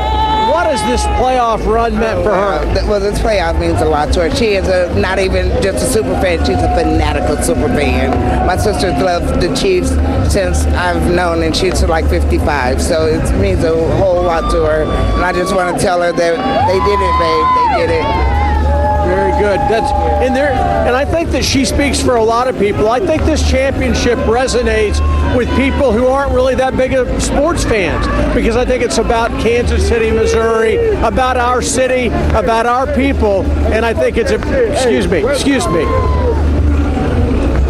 So I think it's about our city and our people and what they think about this championship and how it makes them feel winning a championship. It's a big day for Kansas City.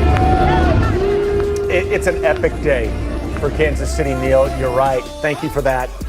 Just an epic day. And it all goes back to what is so important. There may not be fanatical Chiefs fans on every corner, but on a day like today, almost everyone in Kansas City becomes a Chiefs fan. You bet. Just because you want to be a part of the history and the celebration. And so many people connected to the Chiefs by family members or what they watched growing up or following the team, and this is the day that you kind of pinch yourself and you say, we did it. The Chiefs did it. They're at the top of the mountaintop and on top of the sports world right now. We're back, and we hope to run it back again next year. We got Scott and Josh hanging out on top of the deck there at Crown Center. Guys, what a party. Yeah, what a party, what a message. Jared said he's ready to run through a wall, and by the way, if he does that, please roll tape back in the studio because we'd like to see it. But it is impossible not to be fired up in the wake of what we just heard. I mean, Travis Kelce being Travis Kelce, Chris Jones, another one of the heart and soul of this team, guys. Patrick Mahomes doing his thing. This is such not only a great team, but it is such a memorable group of personalities behind it. Yes. It's an infectious enthusiasm for the game. It came through again today. It's really hard not to like these guys. Yeah, for sure. And I love the fact that they're so hungry for more. After winning a couple of championships, you could very easily become complacent, but they're hungry. They're ready to run it back. And I wanted to say something that I did not say earlier. I don't think enough can be said about Eagles head coach Andy Reid, particularly because when you think about the way things ended in Philadelphia, and for him to win his second championship against the team that kind of I mean, that was huge. And he handled it with so much class, just a consummate professional. I'd be remiss if I ended without saying something great. Andy Reid is a class act. He is a class act. He is a brilliant football mind. What he and his offensive brain trust did in that second half of that Super Bowl was phenomenal.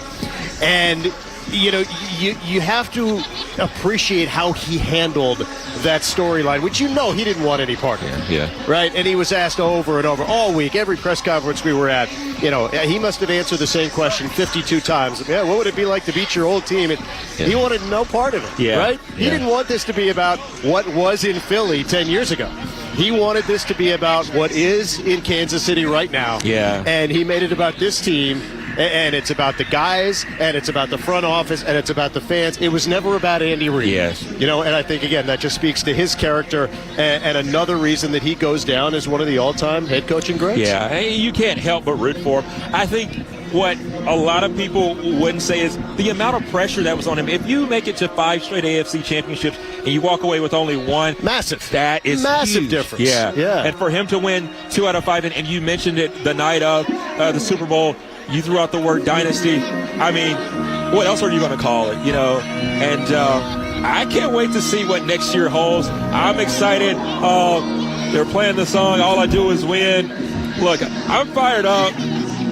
My playing days are well over, but man, I'll tell you, they've got me ready to run out here. Probably you too, Scott. You know, I know you still got it in you. I tell you what, if these folks, some of them been here since 4:30 in the morning, right? It was cold. I mean, it's cold now. It was really cold this morning, and I guarantee you, not one of these folks is leaving thinking, "Man, I wish I'd stayed in bed. I wish I had stayed home and watched soap operas." No, I mean, this is a memory of a lifetime. And we expect it to come again, and there's a good chance it does come again. Like it could come again next year. But you don't know if it will come again. Just ask Dan Marino, right? The poster child, you know, in NFL history for, hey, got to a Super Bowl my rookie year, didn't win it, but it's okay because I'll be back. One of the greatest of all time, never got back. You don't know what will happen. Sometimes the ball doesn't bounce your way. Sometimes there's injuries. Sometimes another team is a team of destiny and it's not your year. You got to appreciate the moment. These fans living in the moment, all 500, 600,000 of them, whatever, to brave the elements, to be here today and experience this, it's a lifetime memory. And obviously, same goes for the players and everybody involved on that stage. You definitely don't want to take that for granted. And I'd also like to say this, you know, Scott's not one who's going to toot his own horn, but I just want to say you, Neil Jones, Nathan Vickers, and photographers, all the people who went down for the Super Bowl, you guys did a phenomenal job in terms of the coverage. I mean, you guys were up early in the mornings, late at nights. This is what you guys were able to do.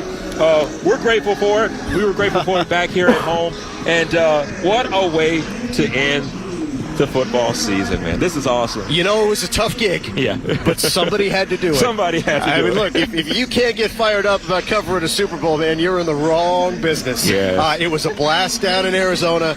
I hope to do it again next year. I would do it every year and not think twice. But that's, you know, look, I got here September 1st. I mean, you know, we haven't come up for air, and it's not like we come up for air now, right? You know, we're going to be at the NCAA tournament in 3 weeks. I mean, that is the great thing about this as a sports market. The Chiefs obviously are the headliners and well deserved, but we got so much going on here. You mentioned spring training. I got to go out there yesterday and see the Royals. We are so fortunate and blessed to be doing what we do here in this city. So, you know, thank you, fans, as you make your way out of the craziness, you know. And guys, great job back in the studio today. I'm telling you, hosting a parade, not easy. So, Brad, Carolyn, you guys, you're rock stars, because this is not an easy thing to do. You did it seamlessly, and we appreciate it out here. Yeah, thanks, guys. You guys have done a great job. We also well done. A tip of the cap to our Jared Kohler, who has joined us in studio today, and we've just had so much fun watching this together. You know, as they talk about how the fans going through everyone's mind is that this was a great decision to make, to go down and enjoy the parade. The players don't want to leave the stage. No. They're refusing to leave the stage right now. They're soaking it all in right now. Can you blame them? I think we forget, you know, the months that they've put in with these workouts and the strategizing they've done. It is time to let loose, and you can tell they want to do it with Chiefs Kingdom. They're not going anywhere right now. It's really a decades-long celebration in the making for everyone involved. For these players, they've worked their whole lives. Think about the early morning high school football practices, college, just getting to the NFL. How many players dream of reaching this level? And then to win the Super Bowl, they don't want this party to end. And it's decades long for Chiefs fans. We saw that jacket with Patrick Mahomes and Lynn Dawson. Cool? Love that. Chiefs fans deserve this moment, deserve this celebration. After everything over the last 5 decades of watching football, this is what it's all about. It has been a joy to share this with you at home today. Both you guys here next to me, it's been a joy sharing it with you as well. You know, for weddings, they send out save the date cards. What do you say? We save the date and we do a parade again right here next year. For the run it Royals. back. For the Royals. Let's do it in And for November. why not? That too. Optimist? Okay. I mean, That too. the championships that this city has seen over the last 10 years, beginning in 2013 with Sporting Kansas City, 2015 with the Royals. The Chiefs win their second franchise Super Bowl, and then this year they win their third franchise Super Bowl. It has been quite a run here in Kansas City, and how much fun for you as fans has it been to go to the games at Arrowhead and see the games at Sporting Kansas City and Kauffman Stadium. And it's just been, this is a ride that you just don't get to go on in a city that has, as you alluded to, Jared, that has been through so many ups and downs over its history as a sports city. But wow, right now, we're enjoying it, top of the world, and now we're all talking about running it back. And so epic to be a part of this. And now we have the NFL draft also. I mean, Kansas City is the center of the sports End world. of April, coming up. Got the Elite Eight, Sweet 16 coming to Kansas City for college basketball. Man, and of course the World Cup. What a time to be in Kansas City. And the World Cup coming in 2026. Punch the it is ticket just again. Absolutely phenomenal what we're witnessing here and what the rest of the country is seeing what's happening here in Kansas City. We're doing it right, the right way. Doing something right. And the parade coverage, we'll go back and we'll talk with the people who put it all together to figure out what went right, what went wrong. Were there any little mishaps along the way? You can't throw a party with 500,000, 600,000, 700,000 people, whatever that final number is, without having a few minor hiccups. But what I'm getting to is Kansas City just threw a great party and a great parade. The fans came and behaved themselves for the most part. What a phenomenal day here in Kansas City. More than anything, we've shown the world, right, how Kansas City throws a party and we do it right and we show off Chiefs Nation in pretty form, in perfect form. Well said. All right, now we want to go to a special message from Jared Kohler. So, Jared, take it away. You can gauge the impact a sport has on a city by parade attendance, economic growth, TV ratings, but perhaps the Chiefs' most meaningful impact is the pure happiness that Kansas City feels.